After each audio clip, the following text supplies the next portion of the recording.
Hello everyone and welcome back to the Horror Hut.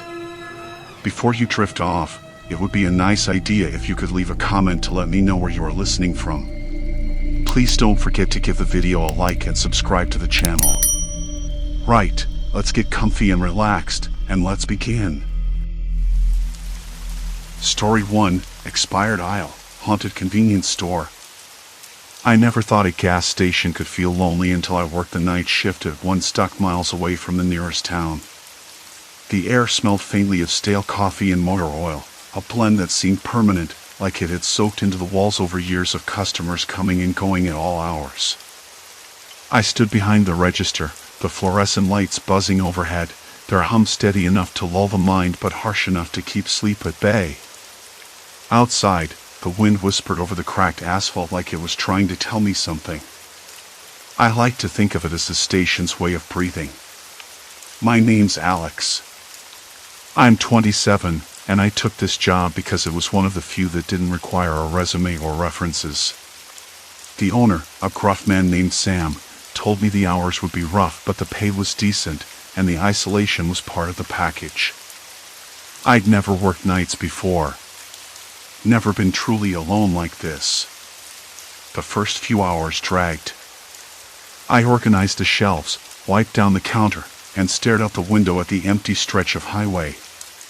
It was the kind of night where even the stars seemed tired.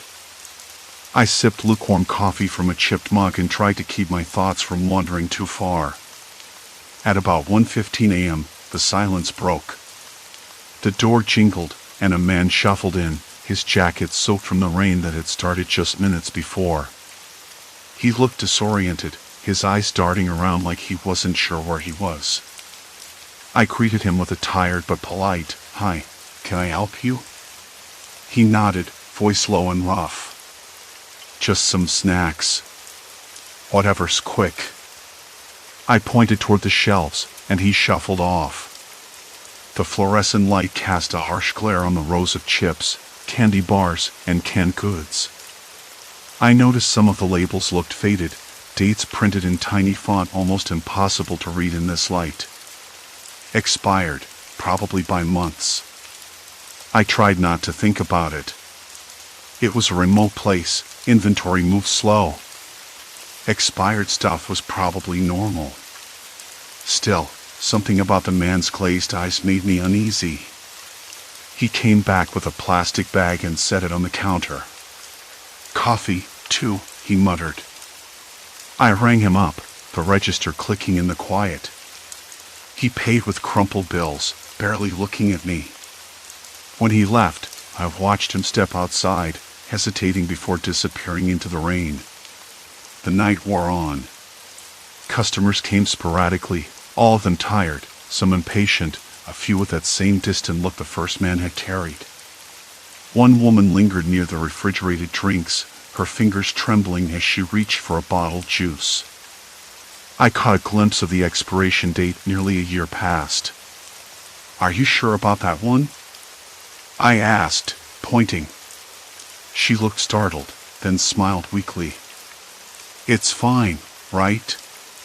It's juice." I shrugged but didn't press. I was tired and knew how that sounded, paranoia creeping in after hours of nothing.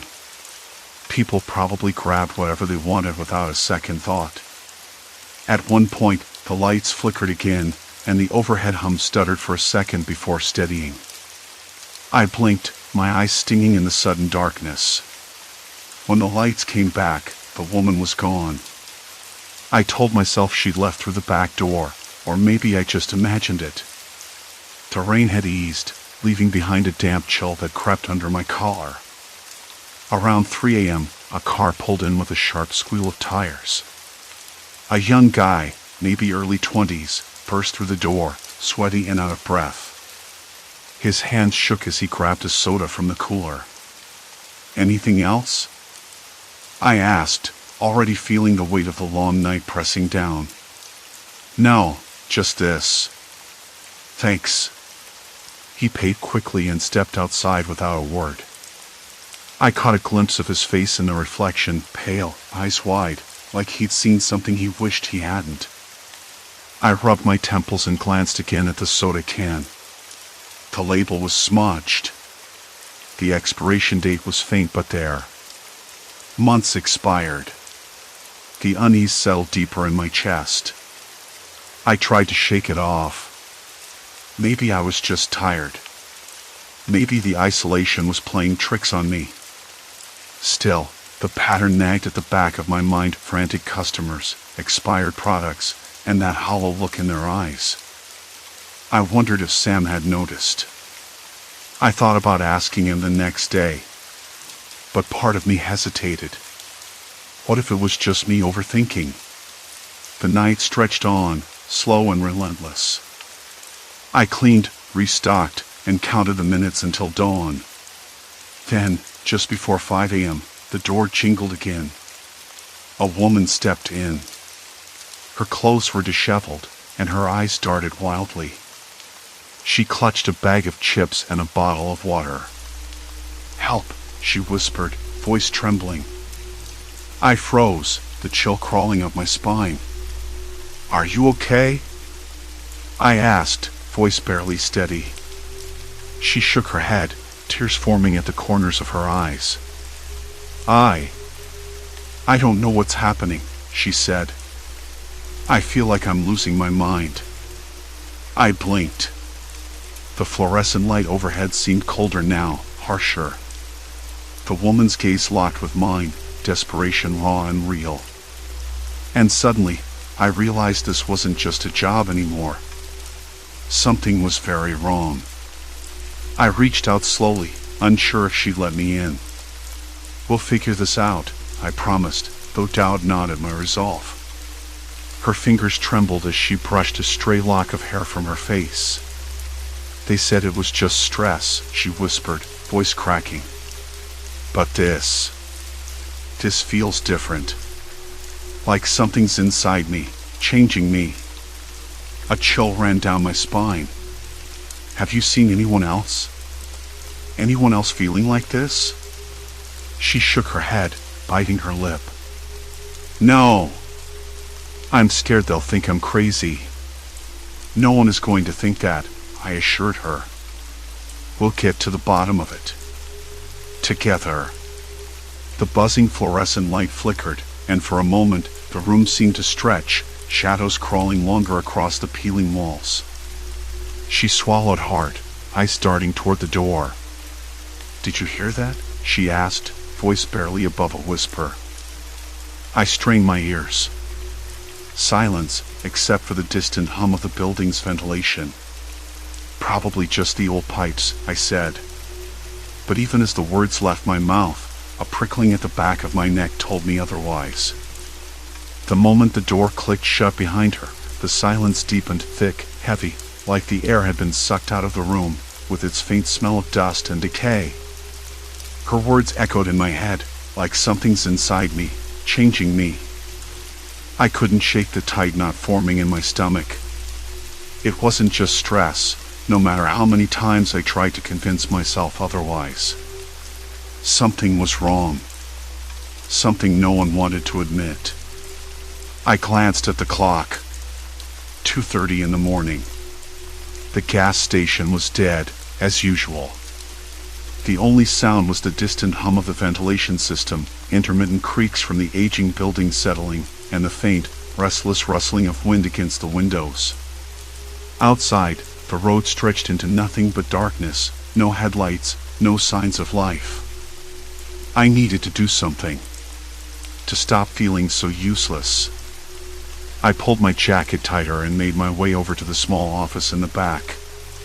The one with the filing cabinet full of old receipts and inventory lists nobody ever touched. I'd never paid much attention before, but tonight, every detail mattered. The cabinet door creaked as I opened it, dust motes swirling in the harsh light. I rifled through the papers until I found what I was looking for, delivery logs from the last 2 weeks. I spread them out across the desk, scanning the names, dates, and products. Something about those lists seemed off, but I couldn't quite put my finger on it. Then I noticed it. Several entries showed shipments of bottled water, canned sodas, and packaged snacks all marked with expiration dates far in the past, months ago. The last delivery had been 3 days prior. I frowned, running my fingers over the print. How had expired goods ended up back on the shelves? Was it carelessness, or worse, intentional? The thought made my throat tighten. I grabbed my phone and dialed the distributor listed on the paperwork. After a few rings, a tired voice answered. "Hello? This is Marty." "Hi, Marty. It's me, Jake, from the station. I'm looking over some recent deliveries, and I noticed some of the food and drinks we received were way past their expiration dates. Is that normal?" There was a pause on the other end. Then, no. That shouldn't happen. We check all that before shipments go out. Maybe a mix-up? Could you check on your end? I'm worried someone might have slipped expired stuff in on purpose. He sighed. "I'll look into it, Jake. Let me get back to you." The line went dead. I hung up, frustration bubbling beneath the surface. If someone was deliberately sending expired products, why? And more importantly, why weren't they stopping when people started acting strange? I glanced toward the counter, where the flickering light made the empty candy racks look like they were about to shift and move. My hands trembled slightly as I reached for a flashlight stored next to the register. I was about to step up back to check the storage room when the door jingled. My heart lurched. I wasn't expecting anyone. A man stepped inside, his face pale and drawn under the harsh fluorescence. His clothes were rumpled, and there was something frantic in his eyes, a wildness that made me hold my breath. "Can I help you?" I asked, trying to keep my voice steady. He swallowed hard, looking around as if the shadows might reach out and grab him. I think I bought something here earlier. Some soda. But I don't know. It made me sick. I can't think straight. The smell hit me first, faint but unmistakable. Something chemical, metallic, and sour mingled with his sweat. "Where are you from?" I asked. "Down the road, the motel." I didn't want to come back, but... His voice cracked and faded. I gestured toward the stool by the counter. "Sit down. Tell me everything." He sank down, hands clenched into fists. I drank it, and then everything got weird. The walls, they started moving. People outside looked like shadows. I felt like I was drowning in my own thoughts. I frowned, trying to process his words. The way he described it matched too closely with what the woman had said, the hallucinations, the panic, the creeping dread. "Did you throw the soda away?" I asked. He nodded. "Yeah." But the feeling stayed. I couldn't shake it. Like a fog in my brain. My throat tightened again. "Did you see anyone else acting like this?" He hesitated. "I think so. A few people at the motel. They looked lost, scared. Like they didn't know where they were." I nodded, trying to suppress the rising unease. This was worse than I thought. "I'm going to check the storage room," I said, forcing calm into my voice. "You stay here." He gave a small, grateful nod. The storage room was a cramped, windowless space at the back of the station. The air was stale, thick with the smell of oil and dust. I flicked on the flashlight, the beam cutting through darkness that seemed to swallow the edges of the room. Boxes were stacked haphazardly, some labeled, others not. I pulled open a crate marked snacks and froze. Inside were dozens of canned goods and bottles, all with expiration dates stamped from last fall. I grabbed a soda bottle, turning it over carefully. The label was faded, the plastic sticky to the touch. I twisted off the cap and sniffed. A sharp, chemical tang hit my nose, acrid and unnatural. I shivered, setting it down quickly. Could this be the source? Had these expired goods been sold knowingly? And if so, why? A sudden noise behind me made me jump. I whipped around, flashlight beam catching a shadow moving near the door. My breath caught. "Hello?" I called, voice uneven. No answer. I stepped closer, heart pounding. The door handle jigged, slow and deliberate, but the door didn't open. I pressed my ear to it. Faint breathing. Slow, steady, but too close. Something wasn't right. I backed away, the flashlight trembling in my hand. The weight of the situation pressed down on me harder than before. I was no longer just an observer. Now I was part of it, tangled in whatever this was. When I returned to the front, the man was gone. His stool sat empty, a faint imprint left on the vinyl seat. I checked the security monitor. The screen flickered, showing the empty lot outside, then a static-laced blur near the gas pumps. A figure faded in and out, indistinct and restless. The hairs on my neck stood up. I leaned forward, zooming in on the grainy image. The figure was moving toward the road, limping, unsteady. I felt a cold sweat bead on my forehead. If the expired products were causing this, it wasn't just hallucinations.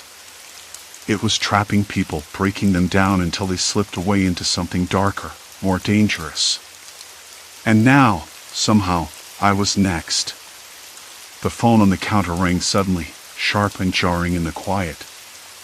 I jumped, nearly dropping the flashlight. I answered on the second ring. "Hello?" A voice whispered on the other end, low and urgent. "You don't know what you're dealing with.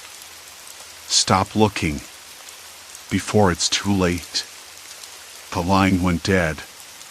Silence. Complete silence. I stared at the receiver, the words echoing in my mind. I wanted to hang up and pretend none of this was real. But I couldn't. Not anymore. The storm was gathering, and I was standing right in the middle of it. The door didn't open. I pressed my ear against the cold wood, feeling the faint, slow breathing on the other side. It was too close, too deliberate. My flashlight flickered in my trembling hand. I stepped back, the floor beneath me creaking like a warning. I wasn't just a witness anymore. I was caught, tangled in something I couldn't name. When I got back to the front, the man was gone.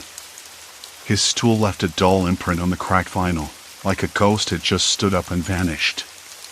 My eyes darted to the security monitor.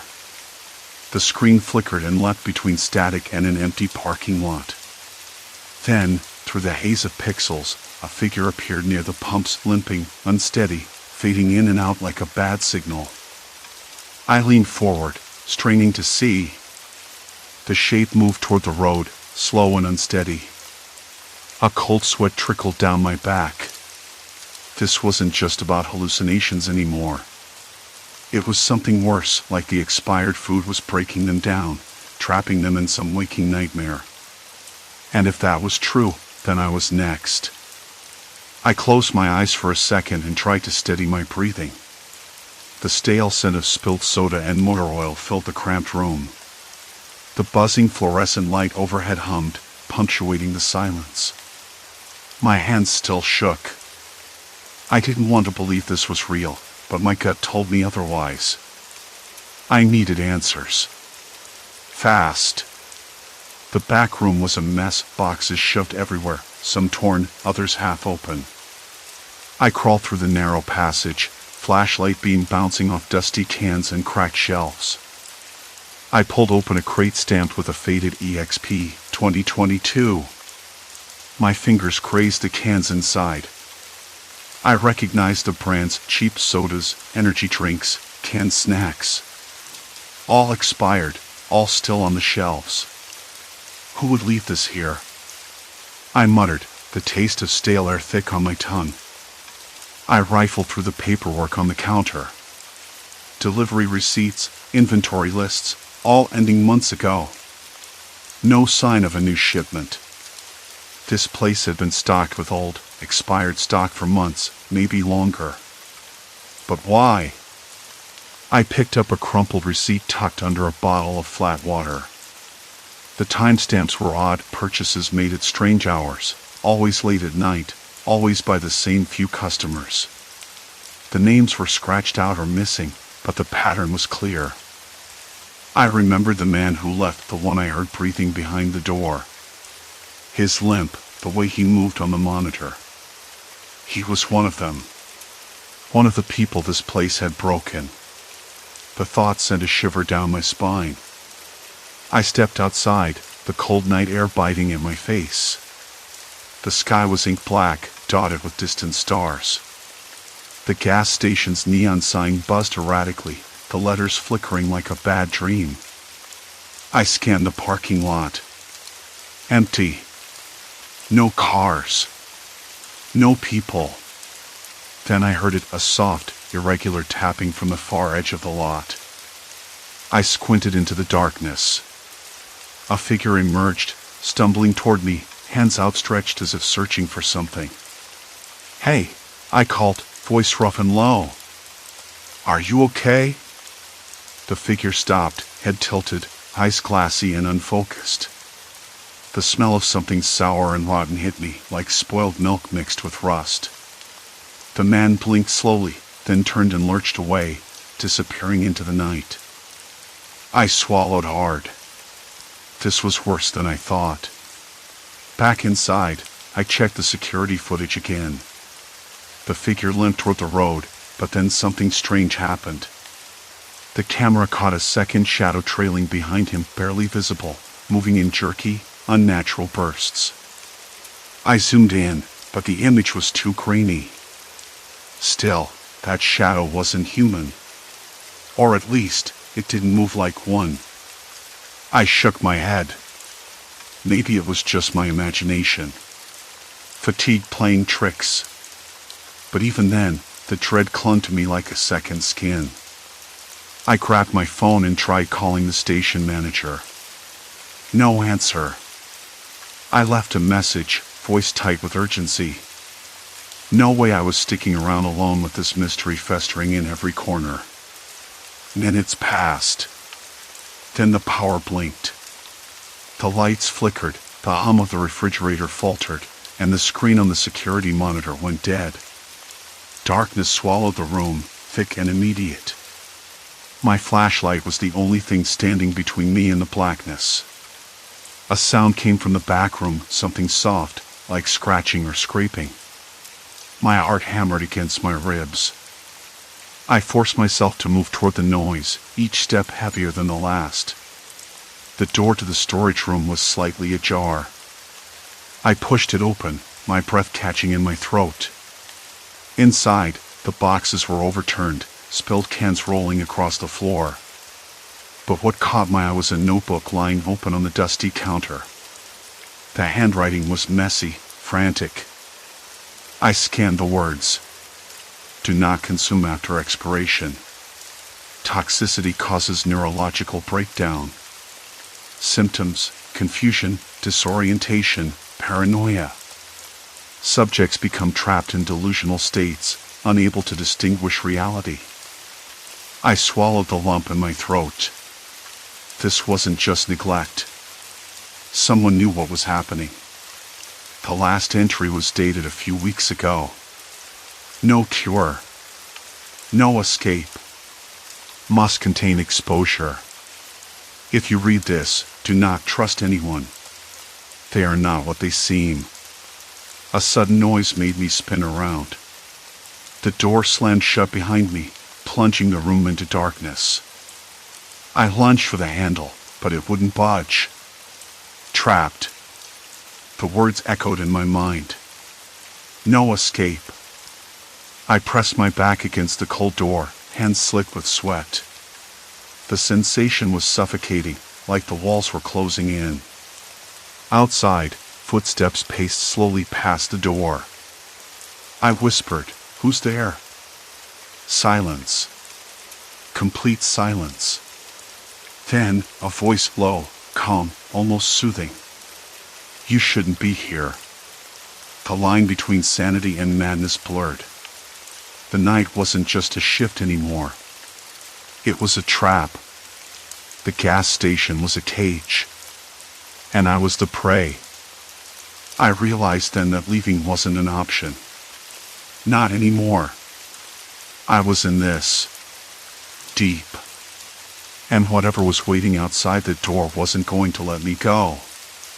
The darkness pressed in around me like a living thing, thick and heavy. The door didn't budge, not a single creak, no hint of loosening. My palms felt clammy against the cold metal, slick with sweat that had nothing to do with the night's stifling heat. I kept my back pressed hard against the door, every muscle taut, listening. Footsteps. Slow. Methodical. Just outside. A deliberate pacing that set my nerves on edge. "You shouldn't be here," the voice said again. Low, steady, like a lullaby meant to calm me into silence. But it did the opposite. It set off alarms in my chest, a warning I couldn't ignore. I swallowed and tried to steady my voice. "Who are you? What do you want?" No answer. Only the footsteps, circling now, just beyond the door. My mind raced back to the note I found. No cure. No escape. Must contain exposure. If you read this, do not trust anyone. They are not what they seem. The phrase looped in my head, each repetition tightening the knot of dread in my stomach. Not what they seemed. Who? Them? The customers? The night crew? Maybe even me? I swallowed again, dry and bitter like old coffee. The footsteps halted. A shadow fell across the door's small window. A hand pressed flat against the glass, a pale, trembling hand. I stared, heart hammering, and saw the fingers twitch, nails bitten down to pink raw skin. "Let me out," I said, voice cracking. "Please." The hand pulled away. Silence. Complete silence. Then, a soft scraping sound, like fingernails dragging gently along the wall. My breath caught.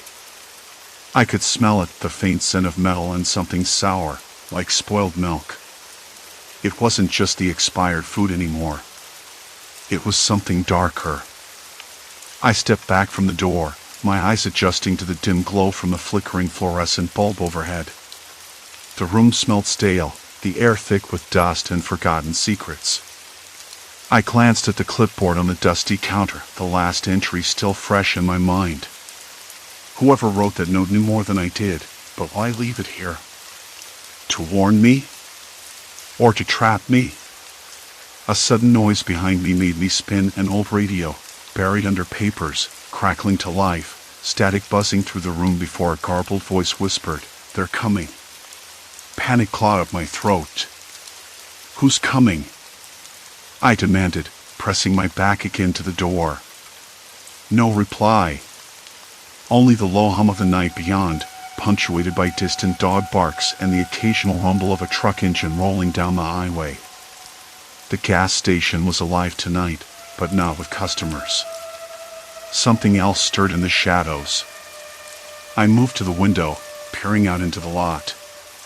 The dim yellow glow from the street lamps barely reached the edges of the cracked pavement. No one. No cars. No sign of life except for the wind tossing empty soda cans across the parking lot like scraps of paper. The silence stretched, heavy and suffocating. Then, a faint tapping at the glass. I jumped, heart thudding again. This time, the face that pressed against the window was familiar. Jake, the trucker who'd come in earlier, his eyes wild, pupils dilated. His lips moved, but no sound came out. He banged his fist against the glass, desperate, frantic. I unlocked the door, hesitation slicing through me. Was it safe? Was anyone safe? Jake stumbled inside, eyes darting, sweat coating his brow. They're lying, he gasped. The food, it's poison. Hallucinations. You don't get out. His words hit like a punch. I swallowed hard. Jake's usual calm was shattered, and the tremor in his voice made the whole room feel colder. What do you mean? I asked. Who's they? Who's lying? He shook his head, eyes wild, like he was fighting to hold on to reality. The company. The supply chain. They knew. The expired stuff, it's been tampered with. Chemicals. Not just old food. It's deliberate. I felt my stomach twist. That explained the note. The frantic customers. The hallucinatory episodes. But why? What was the point? Jake leaned in, voice dropping to a whisper. It's about control. Keep people trapped. Keep them dependent. They don't want us to leave. Not really. I blinked, trying to process. The idea was insane. Paranoia. But the evidence was piling up. The expired cans, the notes, the strange behavior. And now Jake, a man I trusted, standing here, broken and terrified. My hands shook. I wanted to run, but where? The night stretched endless outside. The highway was a ribbon of darkness, and somewhere out there, the threat waited. Suddenly, the radio crackled again, louder this time. A harsh voice cut through the static, clear and commanding. Stay calm. Do not attempt to leave. Containment protocols are in place. Cooperation is mandatory. Jake's eyes widened. They're talking about us. They know. The door rattled as someone tried to open it from the outside. I rushed over, pressing my shoulder against the handle. No, I said, voice barely a whisper. Not yet. The footsteps outside quickened, no longer slow and deliberate but urgent, almost desperate. The pounding grew louder, echoing in the small room. My breath came in shallow gasps. I was trapped between the unknown threat outside and the crumbling sanity inside. Listen, Jake said, grabbing my arm. We need to find proof. I wish I were making this up. The supply logs, the shipment records. If we can expose this, maybe, just maybe, we can get out. I nodded, the weight of his words settling on me like a stone. It was a risk. But waiting meant doom. I moved toward the back office, heart hammering as the pounding at the door escalated to furious banging. Papers scattered beneath my feet as I rifled through drawers, the stale air thick with dust and fear. The walls seemed to close in, the fluorescent light flickering erratically, casting long shadows that twisted like living things. Behind me, Jake whispered, "They're coming in." I swallowed hard and kept searching. My fingers found a folder labeled shipments. Inside, rows of dates, batch numbers, and notes. One entry stood out, marked quarantine with a hastily scrawled note, toxic levels detected. Immediate recall advised. Do not distribute. I froze. This was it. The proof. A sudden crash behind me made me spin. The door splintered under forceful blows. Panic surged. I grabbed the folder and darted back toward the front, Jake close behind. The footsteps flooded in multiple sets now, heavy and determined. Voices murmured, low and threatening. The gas station, once a place of monotonous routine, had transformed into a cage with closing bars. We ducked behind the counter as the first figure appeared, tall, faceless in the half-light, moving with a cold efficiency that stole the breath from my lungs. The silence in the gas station was thick, like a heavy blanket I couldn't throw off. The flickering fluorescent light above sputtered again, casting shadows that jittered against the cracked plaster walls. I leaned back against the counter, the coldness of the plastic molding pressing into my spine. My hands trembled, not from cold but from something worse, exhaustion tangled with dread. I still couldn't believe how far this had spiraled. At first, it was just a few odd customers, dazed, confused, the way they looked like they'd stepped out of a nightmare. I thought maybe fatigue was playing tricks on me, but then I saw the expired dates on the canned goods, the sodas crusting in the damp corners of the fridge. And every single one of those folks had bought something from those shelves. Something toxic. I rubbed my temples and listened. The low hum of the overhead light mixed with the distant drone of highway traffic, barely audible past the cracked windows. Somewhere, a dog barked, sharp and sudden, then gone. The cool, stale scent of motor oil and stale coffee lingered in the cramped space. I could almost taste the bitterness of the cheap instant coffee I'd poured hours ago. It was bitter and dull, like the situation I'd found myself in. I wondered if I was losing my grip. Maybe the exhaustion had finally broken me, and I was imagining the whole thing, the customers, the hallucinations, the panic in their eyes. But no! The evidence was clear and ugly. Mrs. Dunham, the woman who'd come in last night, her eyes glassy and wild, hands shaking as she tried to explain her nightmares about being trapped in a room with no doors. She was right here, just hours ago, buying expired bread and soda. Then the young couple who returned today, their voices cracking, eyes darting like prey caught in a snare. They looked like they wanted to scream but couldn't find the words. I needed to figure this out. I had to stop it. The doorbell jingled, a harsh, brittle sound that startled me. I straightened and wiped my sweaty palms on my jeans. A man stepped inside, tall, with a thin face that looked drawn tight over his bones. He wore a stained jacket and a baseball cap pulled low. His eyes, sharp and anxious, scanned the shelves before settling on me. "Hey," he said, voice rough but not unfriendly. "You still got those chips? The ones near expiration?" I hesitated. I don't think so. Most of the stuff past the date's been pulled." He frowned, stepping closer. "You sure? I was here yesterday too. I want the same thing. It made me feel better. Like I was clearer, you know?" I blinked. "Better? That's not what I've heard." My voice cracked. He shook his head quickly, as if to clear some fog. No. You don't get it. That stuff, it messes with your head but in a good way.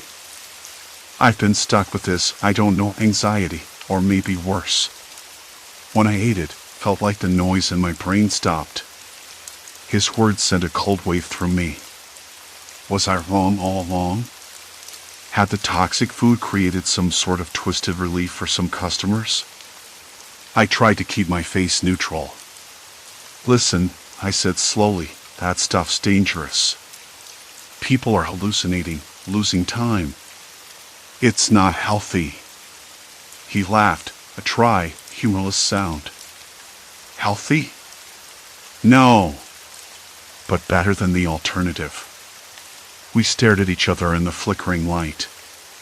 Then he reached into his pocket and pulled out a crumpled bill, holding it out. "Just one bag. Please." I shook my head, feeling a surge of resolve. "I'm sorry. I can't. Not anymore."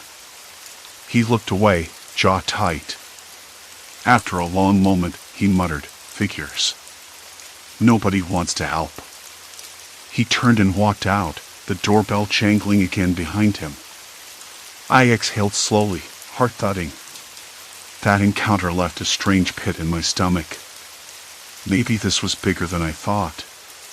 Not just food poisoning or careless stalking. Something deeper, more tangled. I sat down behind the counter, eyes fixed on the cracked tiles. I thought about calling someone, health inspectors, the police. But the station was miles from anywhere, and the few people who cared might not believe me. I was a lone night clerk. A nobody. Still, I couldn't just sit here and watch this unfold. I spent the next hour clearing the shelves, pulling every expired item into a cardboard box. The staleness of the old chips, the sour smell of spoiled milk, the sticky cans of soda, all of it felt like poison beneath my fingertips. I stacked it neatly, planning to drive the box to the nearest landfill in the morning. It was a small step, but it was something. Then the phone rang. The shrill noise cut through the quiet like an item. I jumped, heart hammering, and reached for the receiver. "Hello?" The voice was low and urgent. "You don't know me, but I know what you've been seeing. The food, the customers. It's worse than you think." I swallowed hard. "Who is this?" "No names. Just listen. The company that supplies this place? They've been cutting corners for years. Dumping outdated stock into remote locations where no one checks. Some people have gone missing after buying from these places. Not just hallucinations, disappearances." A chill crept down my spine. I gripped the phone tighter. "You need to get out. Don't trust anyone. They'll try to cover it up." Before I could ask more, the line went dead. Static hissed in my ear, then silence. I sat back, the weight of the call settling over me. Was this a threat? A warning? I didn't know. But one thing was clear, I couldn't stay here. The night dragged on. The cold seeped into my bones. I packed my things, careful to lock the doors behind me. The box of expired goods sat heavy in the passenger seat of my car. I glanced back at the gas station one last time. The flickering light was still on, a beacon in the dark. As I pulled onto the highway, I noticed the first light of dawn breaking over the horizon. Pale orange spilled across the sky, softening the edges of the long night. I let out a breath I hadn't realized I was holding. I thought about the customers, trapped in their waking nightmares. I hoped they'd find a way out. Some part of me believed they would. For the first time in weeks, I didn't feel quite so alone. I drove toward the city, toward help, toward answers. The road stretched ahead, empty and wide. The nightmare might not be over, but at least I was moving forward. And that was something. Silence. Complete silence. The kind that means a new day is beginning. Story 2, Tainted Fuel Terror, Poison Gasoline Nightmare. I never thought much about the gas station on Route 47. That Tuesday, I was running low on gas, enough to make me nervous about the long stretch ahead. The car's fuel gauge had been inching toward empty all week, and I promised myself not to push it. The dashboard light blinked on just as I rolled up to pump number 3. The pump itself was old, faded numbers, a hose that had seen better days, and a keypad with half the buttons worn smooth. I glanced at the price per gallon, suspiciously low. Probably a mistake. I shrugged it off. Pump 3, I muttered to myself, pressing the button. The nozzle felt gritty in my hand, the metal cold and heavy. The scent of gasoline hit me instantly, sharp and chemical, mixed with dust and something older, like the ghosts of decades past. I filled up the tank, watching the numbers climb too quickly. That was odd. I'd never seen my car gulp fuel like this. Usually, it took a good 5 minutes to fill.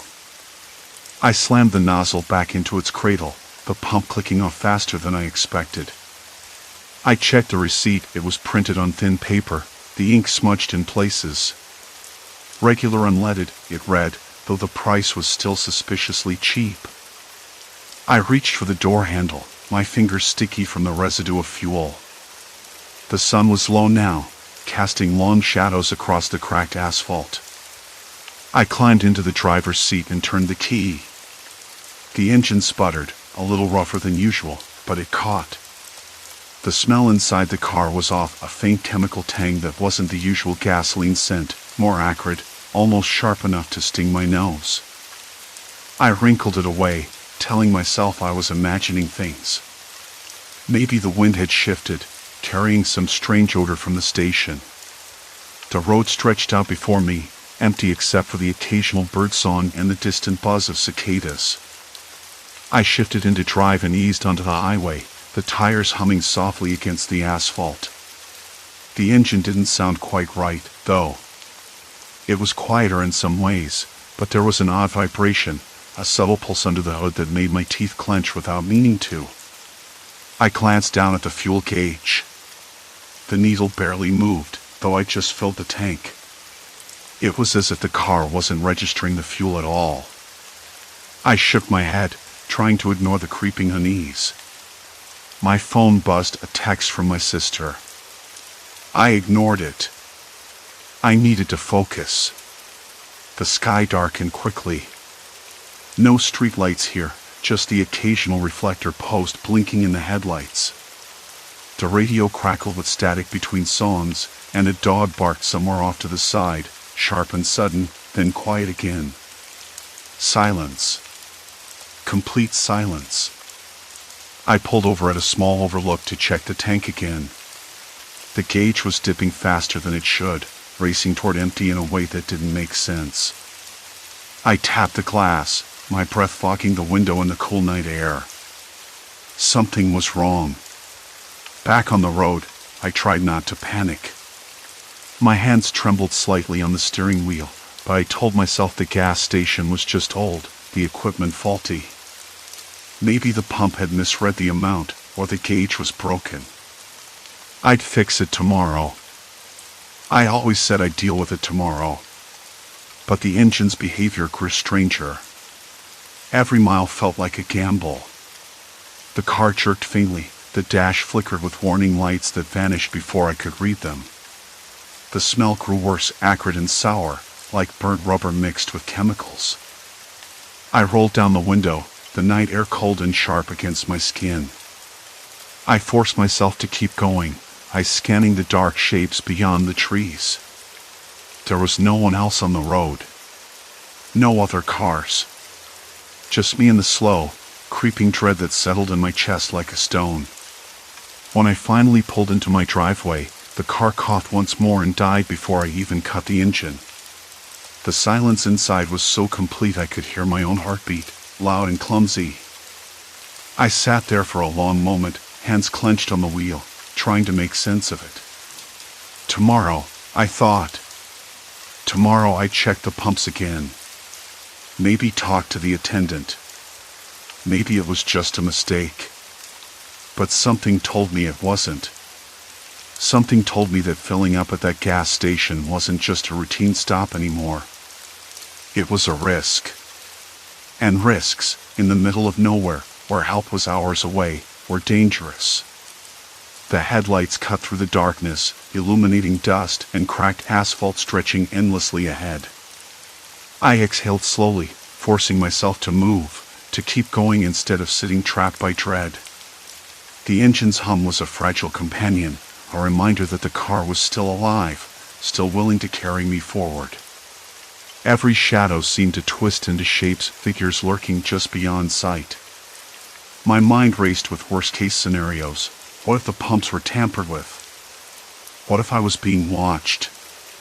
The silence outside pressed in, thick and suffocating, as if the night itself was holding its breath. I glanced at the dashboard. The fuel gauge barely budged. Tomorrow's plan felt heavier now, less hopeful. But for tonight, all I could do was drive. Away from the station, away from the unknown. away from the risk that had suddenly become all too real. The headlights cut through the darkness, outlining twisted branches clawing at the sky like shadowy sentinels. My hands tightened on the wheel, knuckles white, every nerve on edge. Somewhere in the back of my mind, a flicker of doubt gnawed away at my resolve. Was I running towards safety or just deeper into danger? A sudden flicker caught my eye in the rearview mirror. For a heartbeat, I thought I saw a figure standing by the side of the road, but when I blinked, there was nothing but the empty black. Still, the unease clung like a second skin. I forced myself to focus on the road, counting down the miles, willing the engine to hold out just a little longer. Then, the radio crackled, breaking the silence with a static-laced voice. If you're listening, stay off Route 12. It's not safe. The transmission cut out abruptly, leaving the car bathed in an eerie quiet once more. I swallowed hard, fingers flexing against the wheel.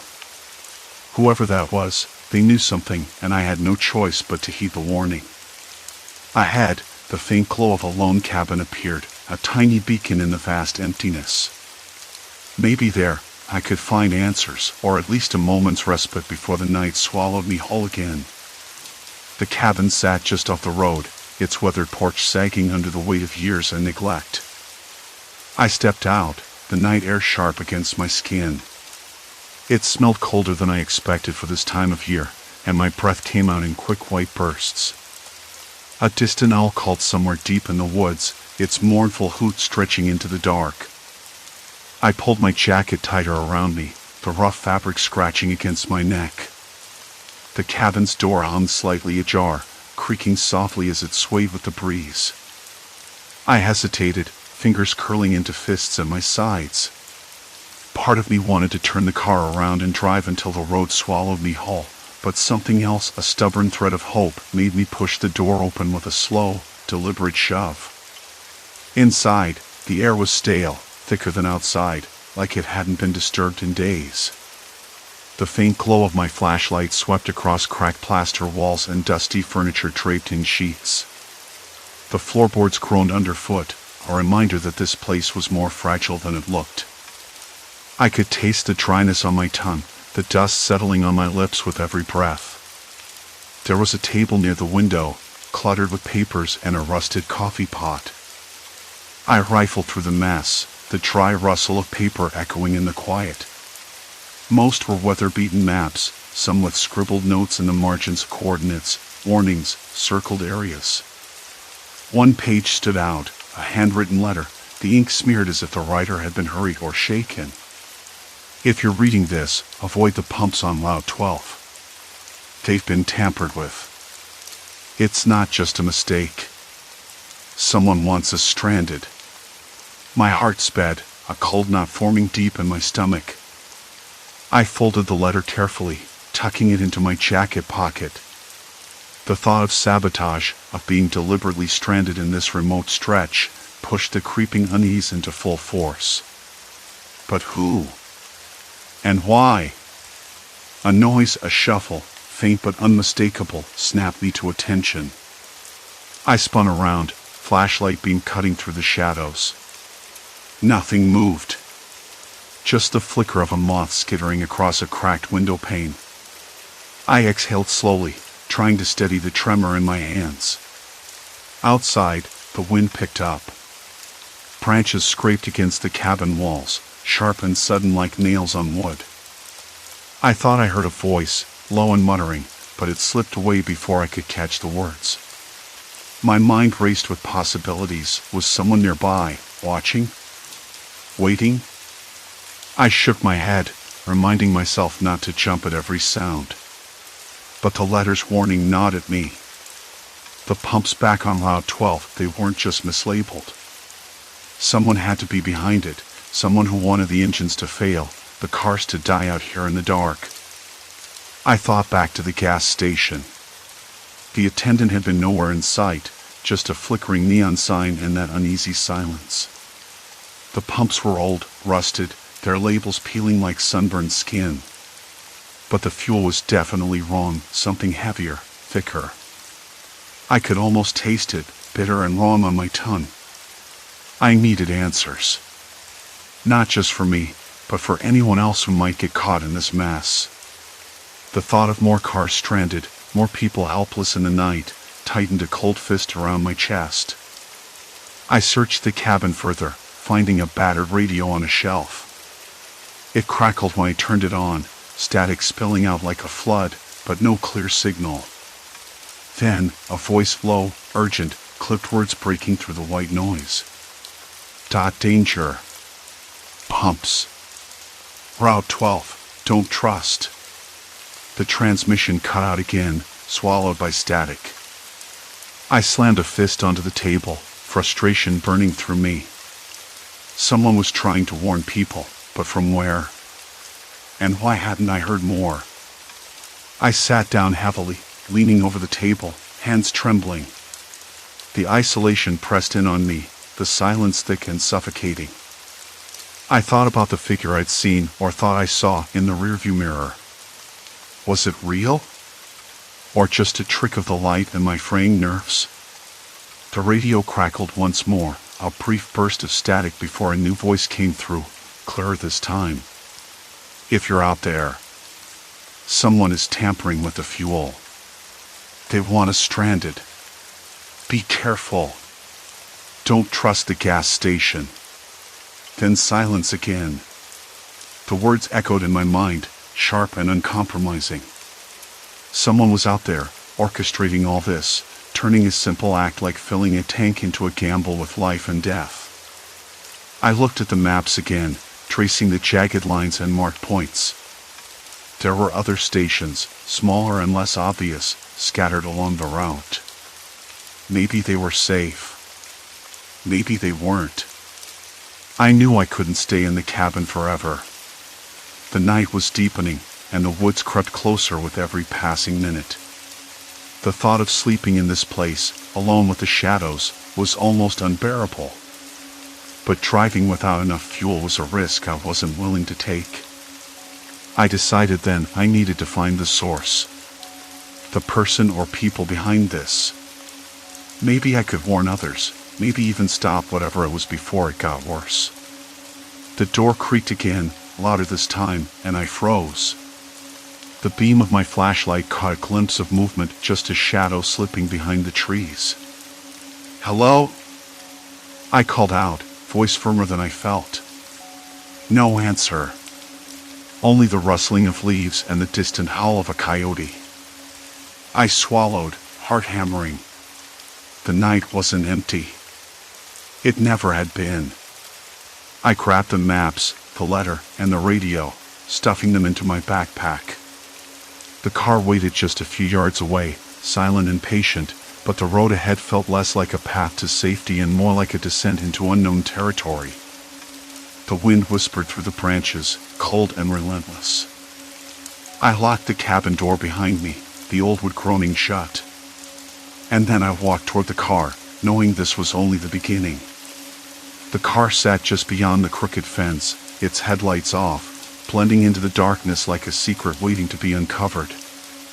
I circled the car, flashlight in hand, trying to spot any sign of that shadow from the cabin, anything that might explain why the pumps were switched, why the engine had been guzzling fuel like a thirsty man in the desert. But the gravel crunched too loud under my boots, and I caught only the distant bark of a dog, half swallowed by the night. The radio in the glove compartment seemed to mock me with its silence. No static, no crackle, just dead air. I flipped it on once more, fingers trembling. A low beep, then nothing. It was as if the whole world had decided to press pause.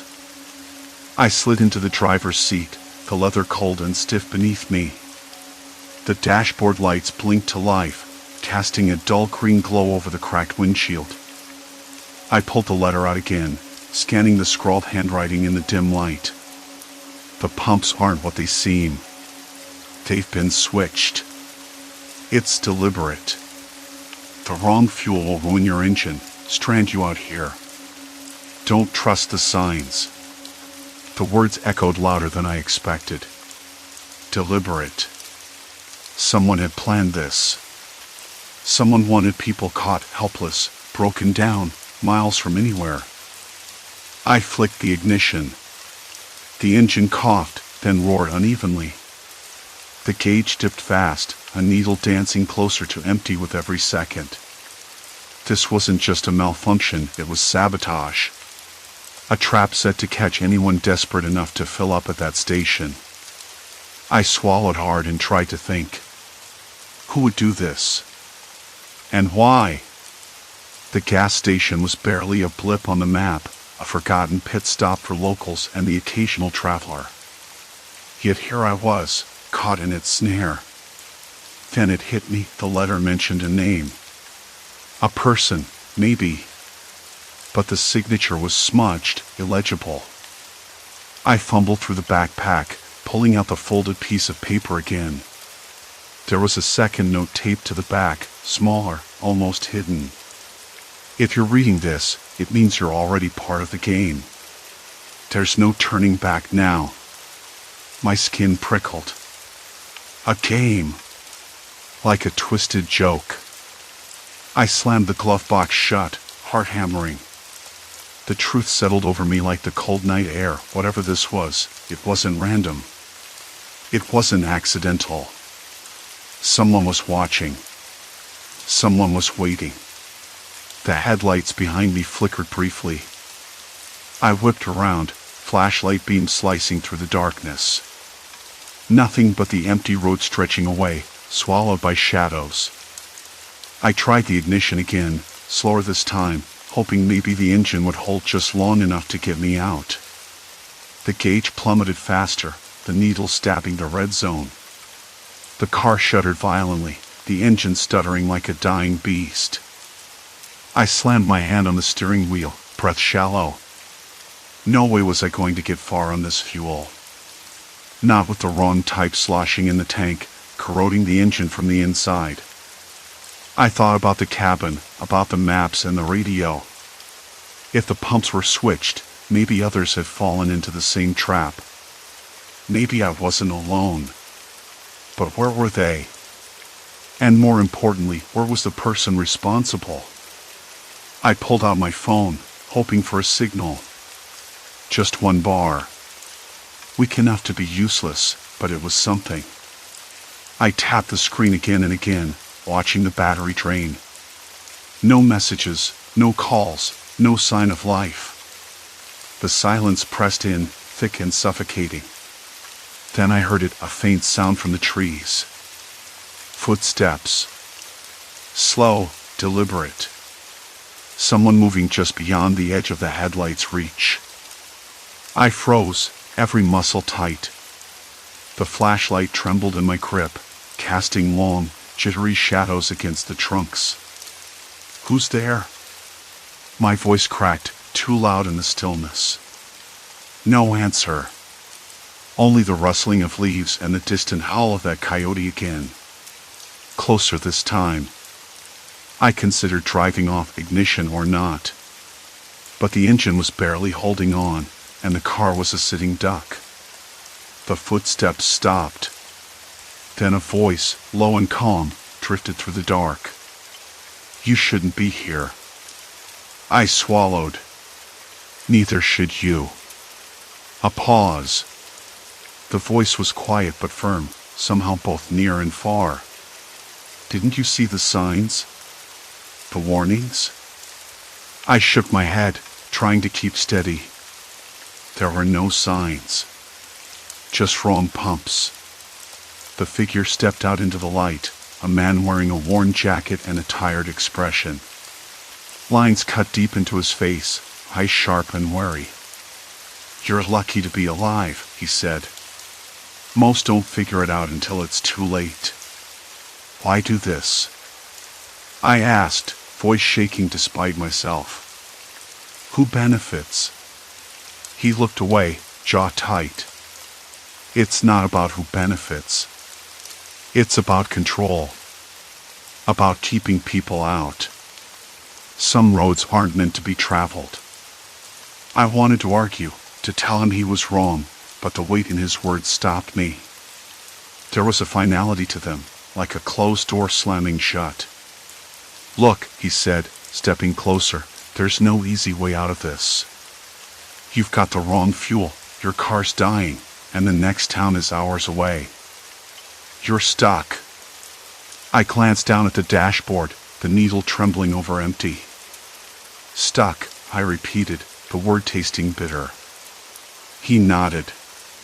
You can try to walk, but the woods here, people disappear. No one hears you.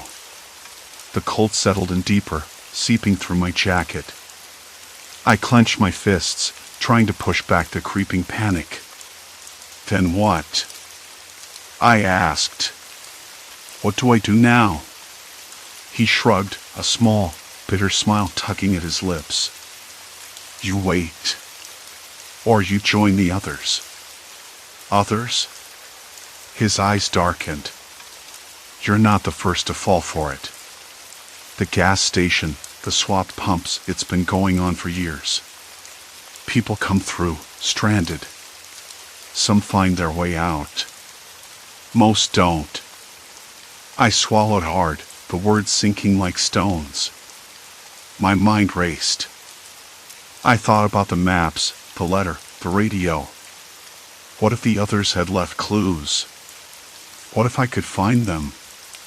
But the darkness outside was a living thing, closing in, swallowing any sliver of hope. I don't want to be part of this, I said, voice low but steady. He studied me for a long moment. None of us do. But this place, it changes things. Makes you decide what you're willing to lose. A sudden breeze rattled the trees, carrying with it the faint scent of gasoline and rust. I looked back at the car, the unreliable engine, the empty gauge. There was no turning back. Not really. The man stepped aside, motioning down the road that led deeper into the woods. Come on, he said. If you want answers, you'll have to walk. I hesitated. The road ahead was a dark ribbon, swallowed by trees and silence. But the car was a tomb, a dead weight dragging me down. And now, I was caught. I grabbed the backpack tighter, the letter burning a promise in my pocket. The first step was the hardest. I turned off the engine for good, the silence that followed absolute. Then I stepped out into the night, into the unknown. The road stretched ahead, a wavering ribbon swallowed by thick shadows and the murmurs of the night. I followed the man's slow, steady pace, each step crunching on dry leaves and broken twigs. The air was cold, sharp, like it bit into my lungs and carried that faint, unsettling scent of gasoline mixed with something else, something metallic and old. Rust, maybe. Or decay. I couldn't tell, but it stuck to my nostrils like a warning. The trees leaned in closer as we walked, their branches scratching the sky, blocking what little moonlight there was. It wasn't just darkness. It was a presence, pressing down, urging me to turn back. But something held me there, like a thread tying me to the man's words, to the promise of answers. Why are you helping me? I finally asked, voice barely above a whisper. My breath made tiny clouds in the air. He didn't look at me. Because I've been where you are. Because you can't fix this alone. I swallowed hard, eyes adjusting to the shifting shadows. What exactly is this place? The gas station. The pumps. The people disappearing. It's like a trap. He stopped walking, turned to face me. The faint glow from a distant flickering sign cast half his face in light, the other half lost in shadow. You're not wrong. This place feeds on desperation. People come through, stranded. Some find their way out. Most don't. I nodded, though I wasn't sure if it was relief or dread. Most don't. The words echoed, heavy and final. The silence stretched between us, thick enough to choke on. Then came the sound that seemed to vibrate in my bones, a distant bark, sharp and sudden, cutting through the quiet like an item.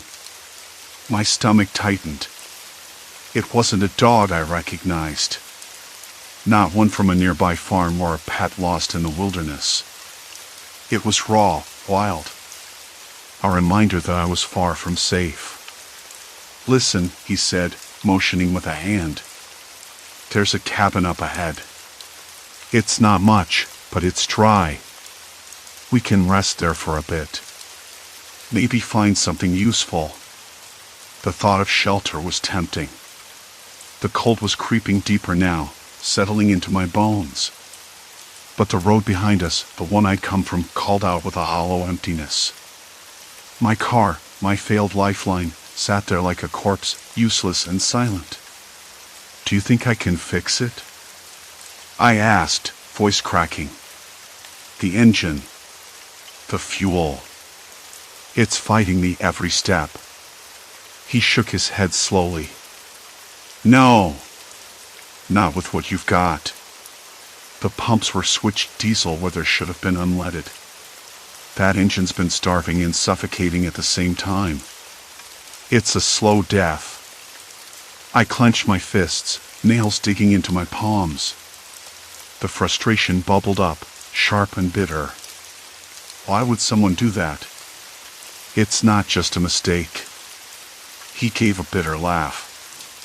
Mistake's too kind a word. Someone wants to trap people here. Keep them off the roads. Off the maps. You're not the first to fall into it. His words settled like stones in my gut. Trapped.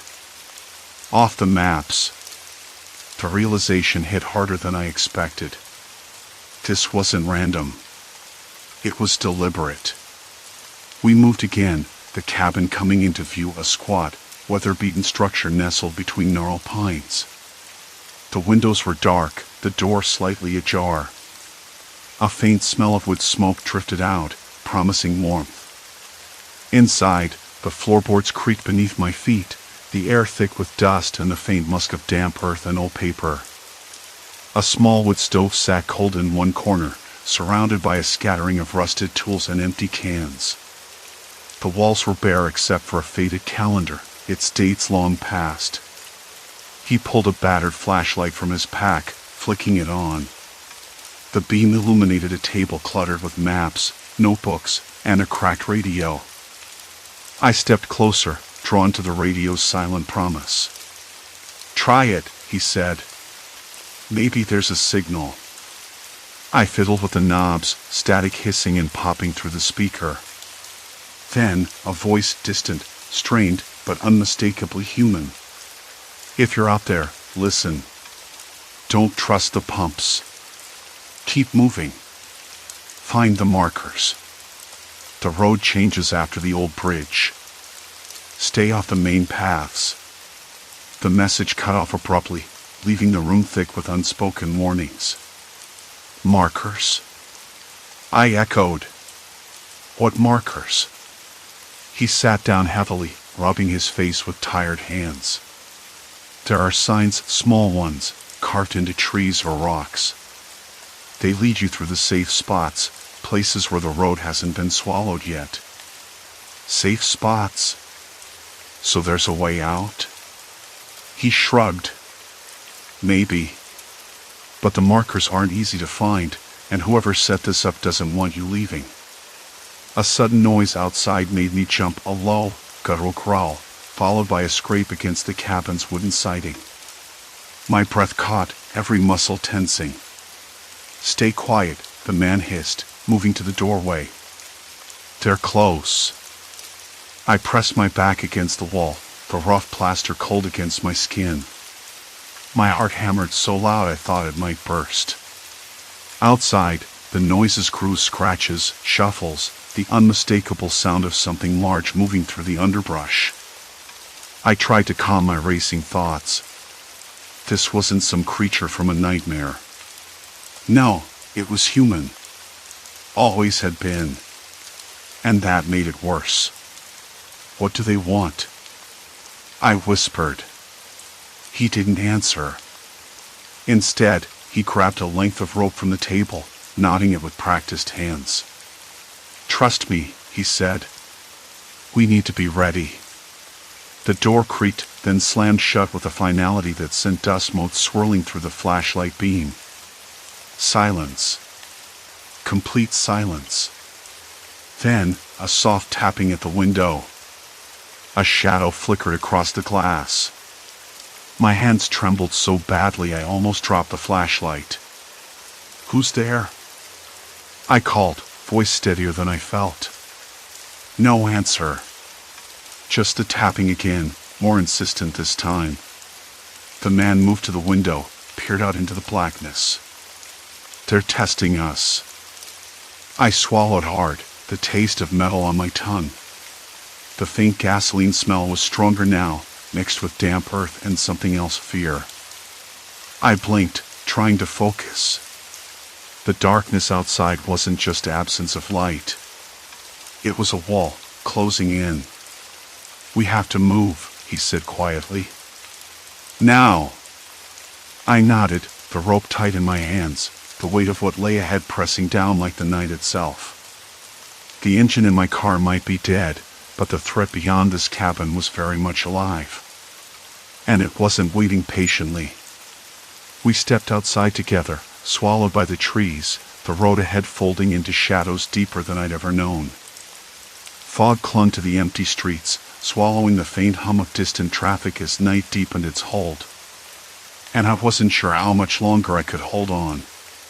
The night air was thick with the scent of damp earth and gasoline as we stepped away from the cabin, swallowed by the darkness that seemed to press in from every side. The trees loomed like silent sentinels, their gnarled branches scratching at the black sky. My hands still trembled, the rope slipping slightly in my grasp. The man's words echoed in my mind, "They're testing us." But who? And what were they waiting for? We moved cautiously, the crunch of dead leaves underfoot sounding impossibly loud in the stillness. Every shadow looked like it might shift, every sound a whisper of something unseen. I tried to steady my breathing, to remind myself that fear was just a trick of the mind. But the cold knotted my skin, and a chill ran down my spine I couldn't shake. We reached the edge of the tree line where the road stretched out like a dark ribbon, disappearing into the void. My car sat there, a dull silhouette under the weak glow of a flickering street lamp. Its engine was silent now, but the memory of that impossible fuel consumption haunted me. The pumps at the station, mislabeled, wrong fuel, had turned every trip into a gamble with failure, a slow death for the engine that carried me into isolation. I wondered if the man beside me had felt it too, the creeping dread that the machine meant to save me could just as easily betray. "I don't know how much farther I can go," I admitted, my voice barely above a whisper. The rope felt heavier with every step, a reminder of the night's strange and terrible weight. He nodded, eyes fixed on the road ahead. "We'll find a way. We have to." I wanted to believe him, but the darkness was relentless. It swallowed sound and shape alike, turning familiar things into threats. Even the occasional bark of a distant dog seemed too deliberate, as if the night itself was alive and watching. We walked in silence for a while, the tension between us as tangible as the cold. Then, without warning, the man stopped and pulled something from his pocket, a crumpled piece of paper, edges worn and stained. He handed it to me. "Found this back at the station," he said. "Looks like a receipt or a note. Something about the pumps. There's a name, a number. Maybe a clue." I unfolded the paper carefully, the thin material rough between my fingers. The ink was smudged, but I could make out a business name and a phone number scribbled hastily beneath it. My mind raced. Could this be the key to understanding what had gone wrong? To exposing whoever was behind the sabotage? Any signal? I asked, glancing at my phone. The screen was blank, no bars, no hope. He shook his head. "Not here. We'll have to reach the nearest town. Keep moving." I swallowed hard, the lump in my throat growing. I wanted to argue, to say we should stay put, to wait until daylight. but I knew better. Out here, in the silence and shadow, waiting felt like surrender. Survival meant moving forward, even if every step was a risk. As we walked, the man told me about the rumors he'd heard, stories of a local who'd been messing with the pumps, trying to drive away outsiders. A petty revenge? Or something darker? The uncertainty gnawed at me. What if this was only the surface of something far worse? The road stretched endlessly, the cracked pavement slick with dew. My legs ached, and the rope had begun to chafe my skin. But the promise of answers pushed me onward, a fragile thread holding back the tide of fear. Hours passed. Dawn crept slowly across the horizon, pale and hesitant.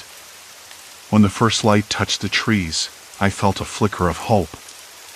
We were no longer completely alone in the dark. We reached the town just as the sun rose, a sleepy place with peeling paint and shuttered windows. The man led me to a small diner, its neon sign buzzing faintly. Inside, the smell of coffee and fried eggs was a sharp contrast to the night's cold emptiness. I sat at the counter, staring at the paper in my hand. The number was still there, a lifeline. I dialed with trembling fingers. "Hello?" A voice answered on the other end, wary but not unkind. I told them about the pumps, the mislabeled fuel, the engine's rapid failure. The voice grew quiet, then spoke carefully. "You're not the first to call about this. There's been complaints, but no proof. We're investigating." Relief and frustration tangled inside me. We weren't alone in this. But the threat wasn't over. After hanging up, I looked out the window at the waking town. The man beside me was silent, watching the street. I realized then how much I'd changed. The fear that had gripped me was still there, but so was something else, a quiet strength, forged in the cold night and the shadows that had tested us. I thought about the road ahead, the unknown dangers still lurking beyond the gas station's flickering lights. But I also thought about the dawn, about the fragile light that follows darkness. Maybe that was what mattered most, the courage to keep moving, even when the night seemed endless. The man spoke softly, breaking the silence. "You're not the same person who started this trip." "Neither am I." I nodded, feeling the truth in his words. We had been changed by what we'd faced, not broken, but marked. The road was still uncertain, but for the first time, I believed we might make it through. Outside, the sun climbed higher, casting long shadows and chasing the night away. The engine might have betrayed me before, but now I understood something deeper. Sometimes survival wasn't about the machine. It was about the will to keep going, even when everything seemed lost. I took a deep breath, tasting the bittersweet tang of coffee and hope. The echoes of the night would stay with me, the fear, the silence, the tapping at the window. But so would the strength I'd found in facing them. As we stepped back into the morning light, the darkness behind us felt less like a trap and more like a memory, one I would carry, but no longer fear. Story 3, Time Loop at mile marker 112, Haunted Rest Stop Mystery. I never thought a rest stop could make you question your own mind. It was late September, the kind of evening where the sun hangs low, squeezing the sky into shades of bruised purple and burnt orange. I pulled off the highway onto the gravel shoulder just past mile marker 112, where a small rest area sat like an afterthought, 2 rusted picnic tables, a faded sign warning of no overnight parking, and a single squat restroom building that might have been painted once but had since surrendered to peeling gray. The air smelled faintly of diesel and damp earth, a mixture that always reminded me of long drives and too many hours spent behind a wheel. I was supposed to be on my way home, but my phone was nearly dead, and the last gas station had been another 20 miles back. This spot was my usual pit stop on the route between Chicago and my parents' house in rural Ohio. I'd stopped here twice before on this trip, quick breaks to stretch and check the map, nothing unusual. I turned off the engine, and the sudden silence felt too complete, like a vacuum swallowing up sounds. No distant traffic, no birds, just the faint hum of the highway far off. I glanced down at my phone. The screen blinked off and then back on, but the clock read 3:07 a.m. again. That couldn't be right. I just checked it a few minutes ago, and it was nearly 8:30 p.m. I locked the screen and unlocked it. Same thing. The clock had reset. I tapped the settings, glanced at the date. September 12th, 2017. I frowned. I'd sworn it was 2021. Maybe the battery was glitching.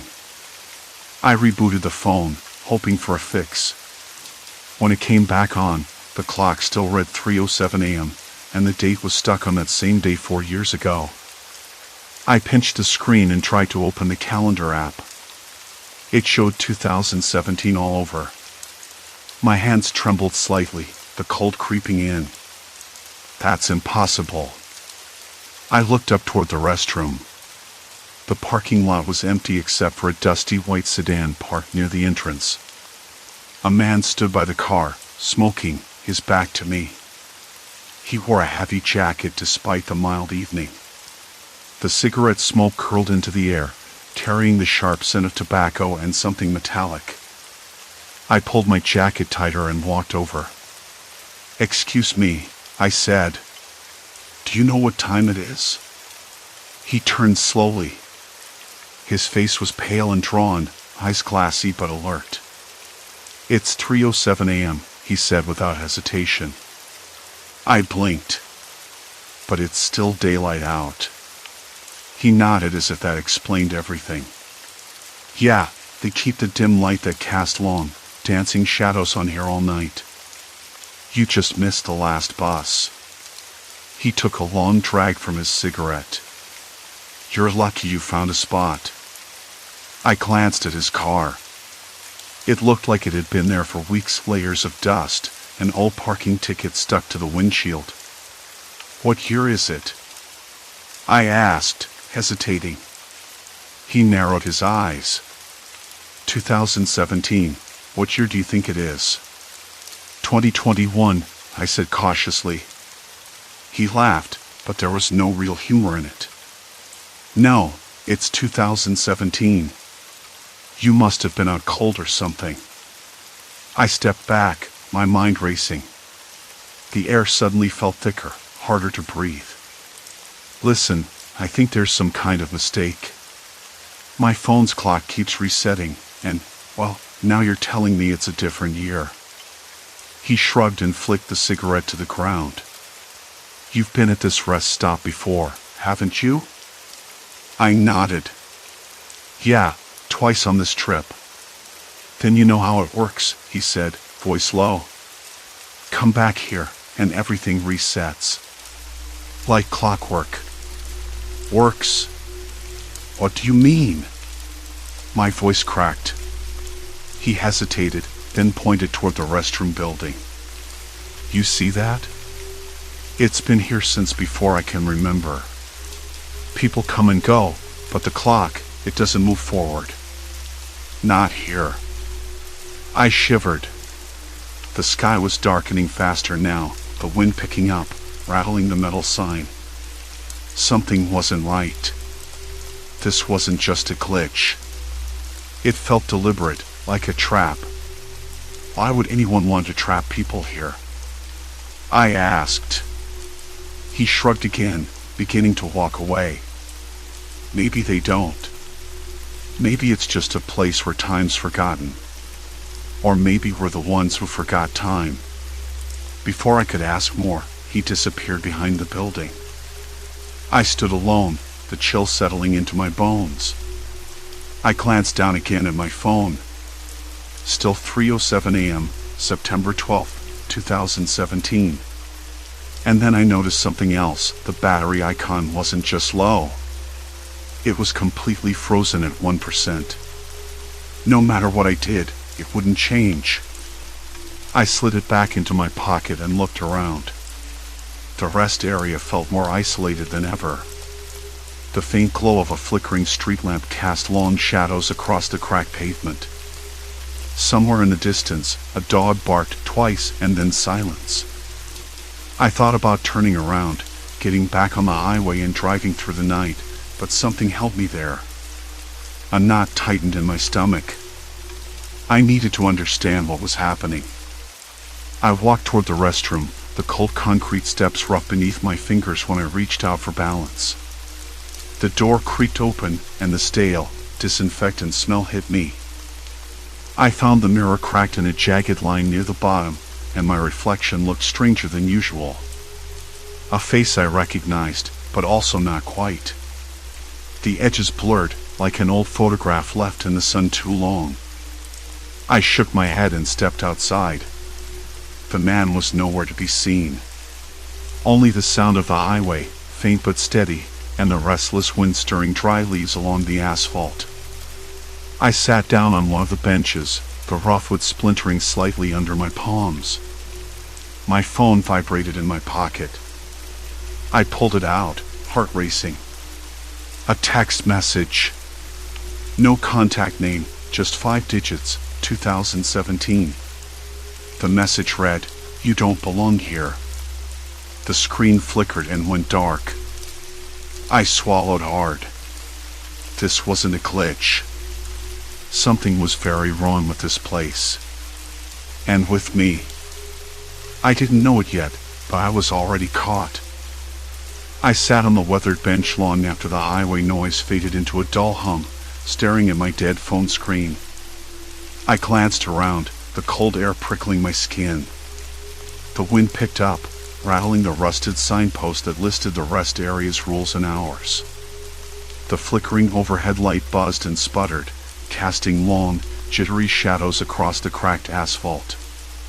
A dog barked somewhere far off, but the sound was muffled, as if coming through thick fog.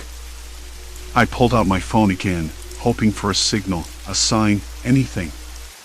The clock had reset to 12 a.m., the date blinking back at me like a taunt. I tapped and swiped, but the screen froze, then went black. The charging port was clean. I tried a new cable earlier, so it wasn't hardware. Whatever was happening, it wasn't just a glitch. I stood up, muscles stiff from sitting too long, and started pacing the small parking lot. The faces of the few cars parked here were blank and still, as if frozen in time. I thought about the man who had disappeared when I checked the restroom. Had he been real? Or just another piece in this strange puzzle? I knew I needed answers, but I couldn't go back to the highway just yet. Not until I had some idea what this place was doing to people or what people were doing here. The next morning, I returned with fresh resolve. I woke up in my car, the clock on the dashboard blinking 12 o'clock again. I shook my head, the edges of my vision slightly blurry, but the smell of burnt coffee from a thermos I'd forgotten about grounded me. I could still taste the bitter dregs on my tongue, a reminder that I was real, at least in some way. I walked toward the small convenience kiosk at the edge of the lot. Its windows were grimy, the neon open sign flickering erratically. Inside, a woman sat behind the counter, her eyes red-rimmed and glassy. She looked up as I approached, her smile tight, almost strained. "Morning," I said, trying to keep my voice even. "Can I get a coffee?" "Black." She nodded without speaking, pouring a cup from a drip machine that hissed and sputtered like it was on its last legs. The smell was weak, watery, but I took it gratefully. "Do you remember what year it is?"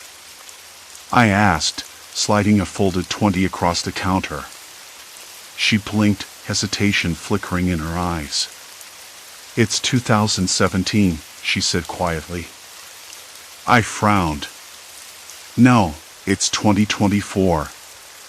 At least, that's what my phone says." She shook her head, and her hands trembled slightly as she reached for a pack of gum. "Phones don't work right here. You've been here before, haven't you?" I froze. The words hit harder than I expected. "How do you know that?" She glanced down at the counter, then back up. You and the others. We all get stuck. Some come back different. Others? What do you mean? Her voice dropped to a whisper. There are people who stop here, like you, and then they forget who they are, where they're from. They start believing it's 2017, that the rest area is all there is. It's like their memories get erased. I swallowed, feeling a tight knot twist in my stomach. Why? How?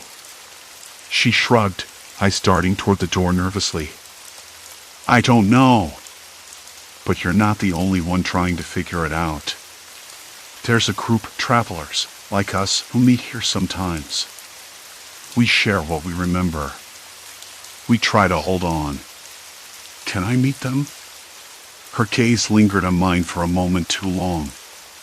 Maybe tonight. If you're still here. I nodded, clutching the warm coffee cup as if it could anchor me. It tasted faintly of hope and desperation. I spent the afternoon roaming the rest area, looking for more clues. The bathrooms were locked, the door to the small maintenance shed chained. The vending machines stood silent, their glass fronts dusty but scuffed with fingerprints and faint smudges of dried syrup. I found scraps of paper wedged under a bench, faded notes scrawled in hurried handwriting. One read, "Don't trust the clock. It lies." Another, "They watch. Remember." The sun dipped low, casting long shadows that seemed to reach for me as I moved. My phone buzzed again, a new message, this time from a different number, 2018. You're running out of time. My hands trembled. I wanted to throw the phone, smash it against the rough wood of the bench, but I didn't. Instead, I pocketed it and headed back to the kiosk, hoping the woman would still be there. She was, and waiting. They'll be here soon, she said, voice barely above a whisper. The others. You need to be ready. They'll ask questions. Questions like what? She looked toward the darkening sky, the first stars blinking pale and cold. Who you were. Who you want to be. And whether you remember at all. I realized then this wasn't just about time or memory. It was about identity, fragile, easily broken, and maybe impossible to reclaim. As the night deepened, a small group gathered near the edge of the lot, shadows pooling around their worn faces. They looked like travelers, but their eyes held something else: fear, confusion, maybe even resignation.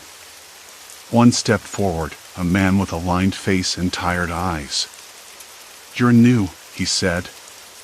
His voice was rough but steady. You don't know yet, do you? This place, it takes more than time. I shook my head, heart pounding. He smiled sadly. You'll learn. We all do. Just don't lose yourself. That's the hardest part. I glanced back at my phone, its screen dark but heavy in my pocket. The clock was still stuck on midnight, the date bouncing between years like a broken metronome. Something was wrong here. Something deliberate. And I was running out of time to stop it. The cold didn't relent. I glanced down at my phone again. Midnight, the date flickering wildly between 2003, 2011, 1997. The screen's faint glow illuminated the cracked leather of my palm, but it offered no answers. The battery percentage was stuck at 7%, same as last night, same as when I first pulled over here. Except, of course, I hadn't been here last night or the night before, or so I thought. A harsh wind rattled the car. Distant headlights swept across the cracked asphalt, but no one slowed. Just the usual night traffic, passing like ghosts. I shoved the phone back into my pocket and turned to the small cluster near the lot's edge. Their faces were etched with exhaustion and something deeper: loss, maybe. Not the kind caused by an accident or a bad decision, but something permanent. like they were all waiting for something to finish them off. The man with the lined face, he called himself Henry, leaned forward, voice low. Most folks don't come back once they leave this place. Or if they do, it's not the same. He rubbed his hands together, blowing warm air into his palms. Memory's the first thing that slips. Then identity. You lose track of who you were. And before you know it, you're not sure who you want to be either. I swallowed hard. But why? What is this place? Why does this happen? My voice barely carried over the wind. Henry shook his head slowly. No one knows for sure. We think it's some kind of psychological breakdown, stress, isolation, the monotony of the road. Maybe. But it's more than that. There's something deliberate. A pattern. People don't just forget, they get erased. I frowned. Erased how? A woman stepped forward. She was younger, maybe in her late 20s, eyes sharp despite the weariness. They come in here, and the world outside seems to reset them. Like their memories get overwritten. We call it the loop, but it's no ghost story. It's real. And once you're caught in it, you're stuck. I wanted to argue, to say it sounded insane. But the way her voice cracked when she said stuck made me pause. My throat tightened. I looked back at my phone. Midnight again. The date now flashing 1997. I rubbed my hands over my face, trying to steady myself. So, what? You just wait for it to happen? Lose yourself? My words tasted bitter. One of the older men shifted uneasily. Some try to fight it. Some try to leave. But that road out? It doesn't lead anywhere. Not really. You get turned around, or you find yourself back here. Like the rest of us. I glanced toward the highway. The black ribbon of asphalt stretched endlessly in both directions, empty except for the occasional passing car. It looked normal. Too normal. Have you tried calling for help? I asked. Radio? The police? Anyone? Henry gave a bitter laugh. We're a dot on the map. No cell signal, no radio reception. And every time someone tries to report what's happening, the story changes. They forget. Or they're told they're crazy. It's why most of us keep to ourselves. His words sank in like a stone. I could almost feel the walls closing in. This wasn't just a strange quirk of memory. It was a slow, methodical erasure of everything that made you you. I moved closer to the group, the gravel crunching under my shoes. How long have you been here? Another woman, her hair streaked with gray, answered. Weeks, months, some years. Time doesn't mean much anymore. It's the forgetting that gets you. Suddenly, a new sound broke the stillness, a low rumble, mechanical and steady. We all turned toward the highway as an old delivery truck crept into the lot, engine coughing and wheezing. The driver's face was obscured by shadows, but the way he moved was stiff, unnatural. Like he didn't quite know where he was going. The truck rolled to a stop near the edge of the gathering. The driver climbed down, and something about him froze me in place. His eyes were blank, glassy. Not quite human. Or maybe too human, but disconnected. New, the man Henry, I think, whispered. He's been here a while, but the loop's getting worse for him. The driver shuffled forward, voice flat. It's 20 years ago. That's what I remember. 20 years ago? What? I said, stepping closer despite the unease gripping my chest. He blinked slowly. I'm supposed to be en route to Chicago, but the roads, they fold back on themselves. I can't get out. I don't know who I am anymore. The group exchanged glances, a mix of pity and fear. I realized then that this wasn't just a psychological trap. It was a shared nightmare inflicted by some unseen force, maybe a person, maybe a system that preyed on travelers here. Not supernatural, but no less horrifying. I took a deep breath, the cold air biting my lungs, and made a decision. I'm not going to be another one of you. My voice was firmer than I expected. I'm going to find out what's causing this. Henry's eyes met mine, a flicker of hope or maybe warning. Once you dig too deep, there's no going back. This place, it changes you. Your memories, your sense of time, your very self. You might think you're fighting it, but the loop always wins. I felt a shiver run down my spine. What if he was right? What if I was already too late? But sitting here, trapped in fear, that was no option.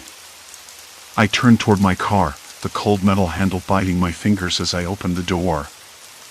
I needed to get back on the road to find the source of this madness.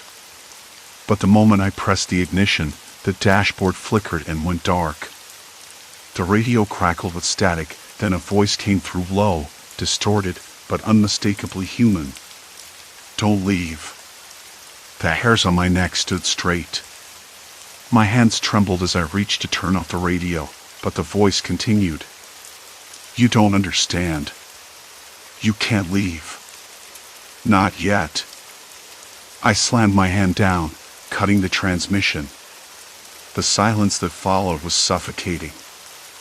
I sat there, heart pounding, fingers gripping the steering wheel so tight my knuckles whitened.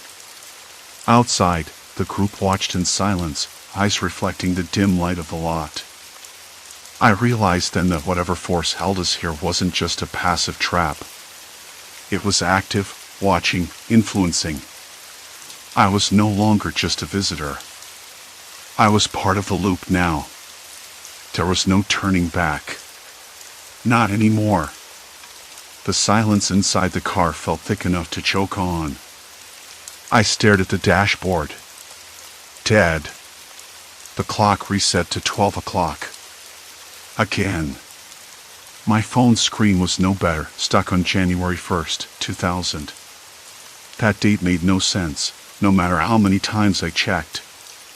It was like the rest area was caught in a broken loop, dragging time with it, twisting it until everything snapped. But who was broadcasting that voice? And why? The thought made my stomach knot.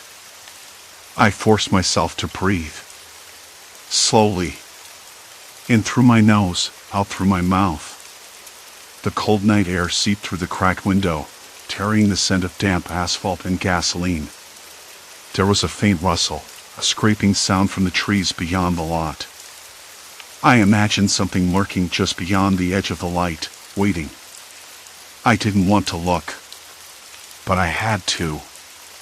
I turned my head, eyes locking on the figures huddled near the rusted vending machine. None of them moved. None of them blinked. Hey, I said, voice rough, barely louder than a whisper. Why won't you let me leave? No response. Just silence and the same blank stares. I swallowed hard. The cold was crawling under my skin now, biting into my bones, but fear was the real chill. I needed to understand. I needed someone to talk to, someone who wasn't trapped in the same silent nightmare. I opened the car door carefully, the metal cool and slick beneath my palm. The crunch of gravel beneath my boots was loud, too loud in the stillness. The group shifted then, just slightly, like a wave of shadows stirring. One of them stepped forward, a woman, maybe in her late 30s, her clothes stained with dirt and something darker I didn't want to name. You shouldn't be here, she said, voice low and steady like a warning. Her eyes were sharp, but there was exhaustion tangled in them, too. You don't know what's waiting. A lump rose in my throat. I nodded, unsure what else to do. We're all stuck, another man said, stepping close. His breath smelled of something sour and sweet, like old fruit left out too long. This place, it erases you. Your past. Your memories. Every time you try to leave, it pulls you back. Like quicksand. I swallowed again. Why? What is this place? The woman shook her head. No one knows. But it's been going on for years. Decades, maybe. People come in, and then they vanish only to show up again, like ghosts with no stories. I glanced around the lot, the flickering lights overhead sputtering uncertainly.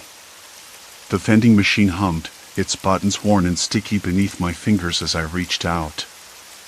I pressed one, nothing. The machine shuddered but didn't dispense anything.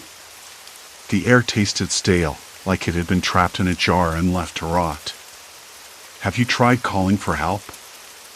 I asked. The man laughed, a hollow, humorless sound. Phones don't work here. Or when they do, they reset. Like yours. The clock, the dates, everything. It's like the place rewrites itself. You lose track of time, of who you are. I clenched my fists, nails biting into my palms. There has to be a way out. The woman looked at me then, a flicker of something fierce breaking through her weariness. There is, she said, voice barely above a whisper. But it's not what you think. Tell me. She hesitated. The lot lights dimmed for a moment, and I could swear the shadows grew longer, stretching toward us like fingers. You have to confront it. The thing that's holding us here. But it's not a monster or a ghost. It's people. People who don't want anyone to leave. That stopped me cold. People. Not some supernatural force. Real people. Watching, controlling, trapping us in this endless loop. Why? Who? I asked, breath hitching. The man stepped closer, voice dropping. Because this place is their business. Their livelihood. They keep us here, keep us confused, keep us compliant. If we forget who we are, we're easier to control. A shiver ran down my spine. My mind reeled, trying to grasp it all. A human trap. A psychological prison disguised as a rest area. The idea was almost worse than any ghost story. I looked back toward my car, the dead dashboard, the useless radio. I had to get out. I had to find proof. Suddenly, the woman's eyes flicked to the edge of the lot. They're coming, she said sharply. I turned, heart hammering. In the distance, headlights appeared, slow, deliberate. Not from the highway, but circling the rest area, a slow patrol, like vultures checking their territory. The group tensed, backs straightening, eyes narrowing. They don't like strangers poking around, the man said grimly. You don't want them to see you. I swallowed hard. My mind raced. Hide. Run. Wait. None of it seemed safe. This wasn't just a trap, it was a cage with guards. Can't we just leave? I asked, voice cracking. The woman shook her head. Not until you understand the rules. Until you know what they're willing to do to keep you here. I clenched my jaw, determination hardening inside me. I wasn't going to be another ghost in this place. Not if I could help it. The patrol car's headlights swept closer, blue and red fading like an ominous heartbeat. I glanced at the group. They looked ready to vanish into the shadows, melt into the darkness like they belonged there. But I wasn't them. I wasn't ready to disappear.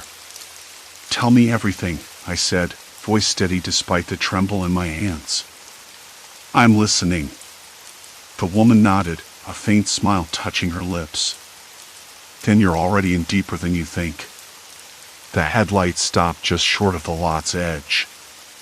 The engine idled low, a growl in the quiet. I could hear muffled voices, clipped and urgent, like hunters communicating silently. My skin prickled. My breath hitched.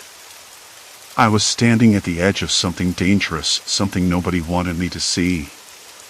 "We have to move," the man said, urgency creeping into his tone. "They'll be here soon." I glanced back at my car. The radio was silent.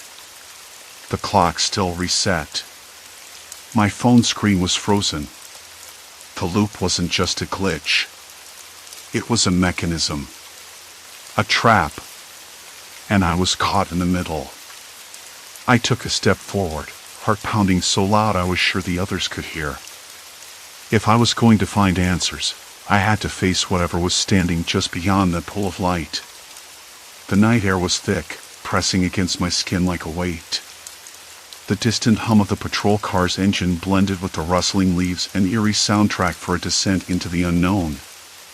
No turning back. Not now. And then, just as I moved toward the shadows, the radio in my car crackled again. Static, then a voice, clearer this time, colder. "You shouldn't have come back." The voice on the radio cut through the night like a shard of ice. I blinked, the shadows around me deepening. The man beside me tensed, his eyes darting toward the tree line.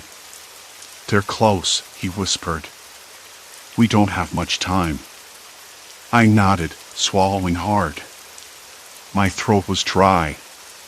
My hands trembled, not from cold, but from the weight of everything I'd seen, everything I'd learned. The rest area wasn't just a place where time reset, it was a snare. A carefully designed trap that erased pieces of people's lives, trapping them in loops until they were unrecognizable even to themselves. I looked back at my car, the dashboard light flickering erratically. The phone, still frozen on 12 o'clock, was a constant reminder of the loop's hold. I wanted to believe I could break free, but fear had a stubborn grip on my thoughts. The man crouched low, motioning for me to follow. We slipped into the shadows, the rough bark of the trees scratching my bare arms. The night smelled of pine and old leaves, the cold pressing closer with every step. Somewhere nearby, an owl called, sharp and lonely. "Who are they?" I asked, voice barely above a whisper. "People like us," he said, voice tight. "Trapped. But some want to keep the loop going. They don't want to lose control." It was the first time I heard anything resembling a reason, a motive beyond the endless repetition. Control. That word settled in my chest with a dull ache. We moved deeper into the woods, the rest area's glow fading behind us. I noticed how the trees grew denser, as if the forest was swallowing the space whole. My shoes crunched on dry twigs, my breath forming little clouds in the cold air. Suddenly, a voice called out from the darkness. "Stop." It was sharp, commanding. The man froze, and so did I. The sound of footsteps followed, slow, deliberate. I strained to see who was coming, but the night swallowed the figure whole until they were only shadows. "Why do you keep coming back here?" the voice demanded. I swallowed again, the knot in my stomach tightening. "Because I want to know what this place is. Why it does this to people. Some questions don't have answers that will set you free," the voice said. "You're risking more than you know." I glanced at my companion. His jaw was clenched, eyes burning with something fierce, determination, or maybe desperation. "We don't have a choice." "Not anymore." The figure stepped forward, revealing a woman with sharp features and tired eyes. Her coat was worn, and her hands were clasped tightly in front of her. "You don't understand. The loop isn't just a glitch or an accident. It's a system designed to erase people's identities. It's about control, yes, but also about survival. Survival? I echoed, confusion knotting my mind. She nodded slowly. The people who run this, they believe the world outside is collapsing. That memories are dangerous. They think if they erase who we were, they can build something new. Safer. The night pressed in around us, heavy and silent except for the distant hum of cars on the highway. I felt the weight of her words sinking deep, colder than the air on my skin. But what about the people who get trapped? I asked. Don't they matter? Her eyes flicked to mine, sharp and unblinking. They're collateral damage. Nothing more. A bitter laugh escaped me. So, we're just pawns in their game. The woman shrugged, a gesture so small but so full of resignation it cut through me. Maybe. But some of us fight back. I looked around, suddenly aware of how isolated we were. The trees, the darkness, the silence, it all felt like a cage. A cage built not from iron bars but from lost time and stolen memories. Then what do we do? I asked, voice barely steady. Find the source, she said. And shut it down. Her words hung in the air like a challenge. I felt a flicker of hope, fragile but real. Maybe this wasn't the end. Maybe I could still reclaim who I was, or at least, who I wanted to be. We moved again, the woman leading the way with purpose. The forest seemed less threatening now, more like a path to something unknown but necessary. The cold didn't bother me as much anymore. My hands stopped trembling, replaced by a steady resolve. At the edge of the woods, we found a narrow trail leading back toward the rest area. The lights flickered overhead, casting long, uneasy shadows. The radio in my car was silent now, the earlier voice gone, maybe retreating, or waiting. I reached into my pocket and pulled out my phone. It was still frozen at 12 o'clock, but something had changed. I wasn't just a passenger in this loop anymore. I was a participant. A fighter. The next morning, I woke up in my car. The sun was weak, filtering through gray clouds. The rest area was empty, the usual hum of traffic replaced by an eerie stillness. My phone blinked once and then started counting time normally, as if the loop had loosened its grip. I sat there for a long time, hands gripping the steering wheel, mind replaying every moment from the night before. The woman's words echoed control, survival, erasure. The rest area was a trap, yes, but also a symptom of something bigger. Something darker in human nature. I realized I wasn't the same person who had pulled into that lonely spot weeks ago. The pieces of memory I thought lost felt sharper now, even if some edges remained jagged. I had a purpose now. To remember. To resist. Driving away, I glanced in the rearview mirror. The rest area faded into the distance, a silent witness to countless forgotten faces. I didn't know what lay ahead, but I knew one thing. I wasn't going to let the loop claim me, or anyone else, without a fight. The road stretched out before me, uncertain and endless. But for the first time in a long while, I wasn't running in circles. Silence. Complete silence. Then, the faint hum of the engine, steady and real. I drove on. Story 4, Midnight Arrival, the endless ghost train. The night air was colder than I expected for early spring, the kind of chill that sneaks past your jacket and settles deep under your skin, lingering long after you've stepped inside. I hadn't planned to be at the terminal this late. Not really. But something about the place tugged at me, like a loose thread on a sweater you can't stop picking at. I told myself it was just curiosity. I was chasing a story for the local paper, a piece on forgotten infrastructure, a terminal scheduled for demolition next month. The old train stopped running years ago, but every night, at exactly 11:17, one train pulled in. No passengers, no crew, just the same deserted carriage parked like a ghost on the tracks. I know how that sounds. Ghost train, eerie silence, endless waiting. A cliché. But I heard about it from the maintenance guys, the ones who checked the tracks and never stayed long. They said the train shows up like clockwork, but no one ever boards it, and after a few minutes, it pulls away again. No one knows where it goes, or why it comes back. Some called it a joke, others shrugged it off. I wasn't sure what to believe, but something about the whole thing didn't sit right. The platform was grimier than I expected, bits of trash clinging to the cracked concrete, patches of peeling paint on the walls. I ran my hand over the rough plaster near a bench.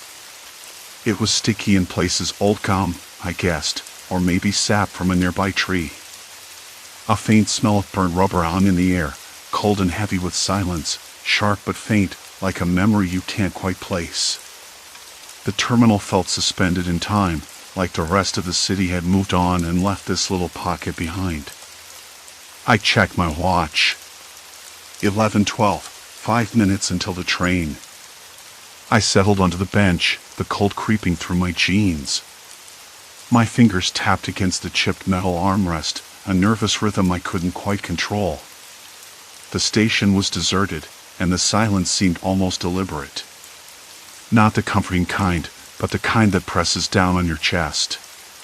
Pretty dead, huh? A voice broke the stillness. I turned. A man had appeared out of the shadows near the ticket booth. Mid-30s, scruffy beard, a jacket too thin for the weather. He gave me a half smile, the kind that looked like it was holding back something. "Yeah," I said, trying to sound casual. "Waiting for the train." He nodded, stepping closer, hands shoved in his pockets. "You here for the same reason I am?" I hesitated. "You mean the train that comes every night?" "Exactly." He chuckled, but it sounded hollow. "They say no one ever boards it. Or if they do, they never come back." I laughed, but it caught in my throat. "Sounds like an urban legend." He shrugged. "Maybe. But I've been watching for weeks now. Always the same. No conductor, no passengers. Just waits." I glanced down the tracks, the metal gleaming faintly under the street lamp's faltering light. The air smelled colder here, a biting edge that made my nose itch. I could hear the distant rumble of the city behind us, but here, it was like stepping into a different world. "Why do you keep coming back?" I asked. He shrugged again. "I don't know. Maybe it's the waiting. The not knowing. There's something about it." Before I could answer, a low rumble started far down the tracks. My pulse quickened, the sound growing louder, more insistent. The man straightened, eyes fixed on the curve ahead. The platform seemed to hold its breath. A train emerged from the darkness, a long, silver beast, sleek and silent except for the soft screech of metal on metal as it slowed to a stop. The doors hissed open, but no one stepped out. No lights flickered inside the carriage, no movement. Just an empty train waiting to pick up ghosts. The man turned to me, voice barely above a whisper. "Ever wonder who's on that train? Or where it goes?" I nodded, but the answer felt like a trap. Something about the whole scene was off, like the train belonged to a different time, or a different world altogether. The air felt heavier, thicker, as if the seconds stretched and folded back on themselves. I wanted to ask more, to understand why the place made my skin crawl, but the words caught in my throat. The man glanced at his watch, then at me. "They say if you board, you never leave. That time stops inside. You wait. And wait. Days, maybe years. No one knows. Silence. Complete silence." The train's doors closed with a soft thud. It pulled away, vanishing into the night without a sound, leaving nothing but the faint smell of burnt rubber and an echo that settled deep in my chest. I sat back down, hands trembling slightly. The wind tugged at my jacket, carrying with it the faintest whisper of something I couldn't place.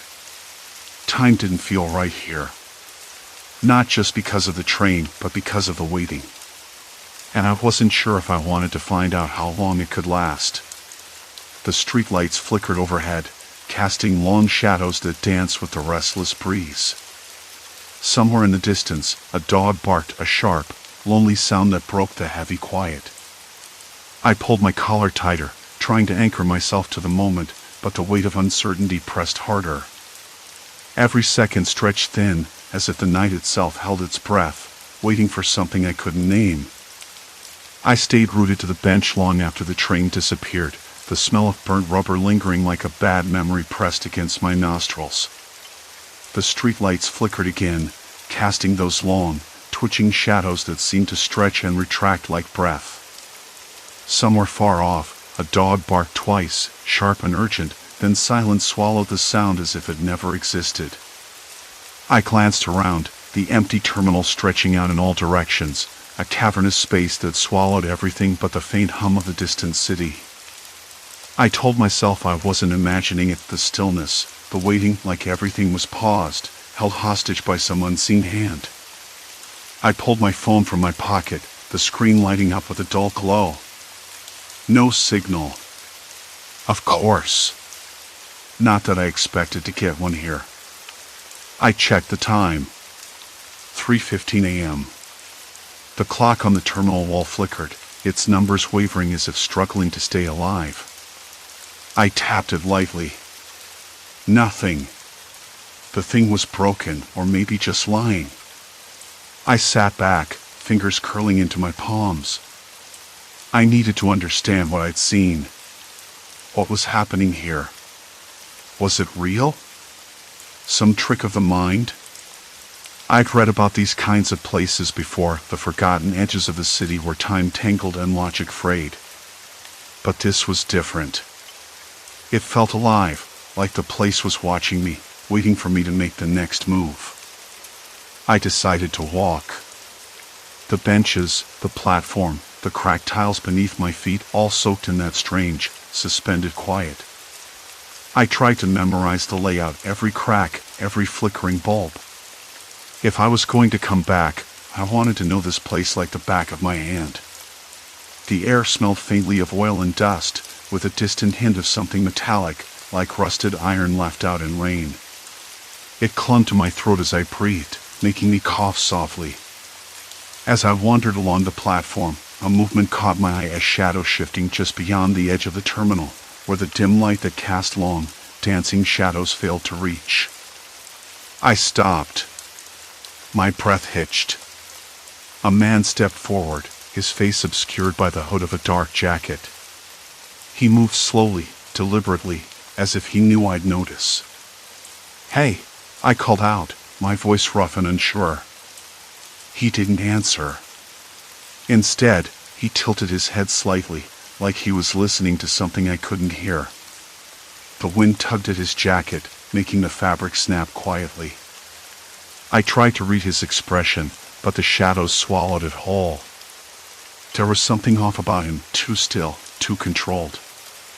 "Are you waiting for the train too?" I asked, stepping closer. He finally spoke, voice low and dry. "I don't board." That short sentence sent a shiver down my spine. There was no menace in his tone, just finality. Like he'd made a decision I wasn't meant to understand. "Why not?" I pressed, curious despite myself. He shrugged, a small, bitter smile tugging at one corner of his mouth. "Because once you get on, it never ends. You wait. And wait. Days, maybe years. No one knows." I swallowed hard. That was exactly what I'd been told. Exactly what I'd seen. "How do you know?" He looked at me then, eyes sharp and tired. Because I've been here longer than you. Longer than most. Watching people come and go, or at least try to. Some never leave this place. Some, they vanish without a trace. The hairs on the back of my neck prickled. Vanished? He nodded. Like they were never here. No calls, no messages. No one's heard from them since. I thought about the missing persons reports I'd skimmed earlier, the names that haunted the edges of my mind. Could they be connected? Could this empty terminal be the reason? Have you tried to help them? I asked, the words coming out before I could stop myself. He shook his head slowly. You help people by moving forward. But here, you don't move. You wait. You lose yourself. A knot tightened in my stomach. What if I don't board? What then? He shrugged again, but this time it felt heavier, like a weight pressing down on his shoulders. Then you wait. Maybe you get out. Maybe you don't. His words echoed in the hollow space around us. I wanted to ask more, to demand answers, but something about his resignation stopped me. Instead, I nodded slowly, trying to process what he'd said. He glanced over his shoulder toward the far end of the platform. You're not the first to come here chasing answers. Some get desperate. They start asking the wrong questions, looking where they shouldn't. I frowned. What do you mean? Before he could answer, a faint sound rolled through the terminal, a distant, rhythmic clatter. The train. It was coming back. The man's eyes darkened. That's your cue. You can stay, or you can leave. But remember, this place doesn't like visitors. I swallowed.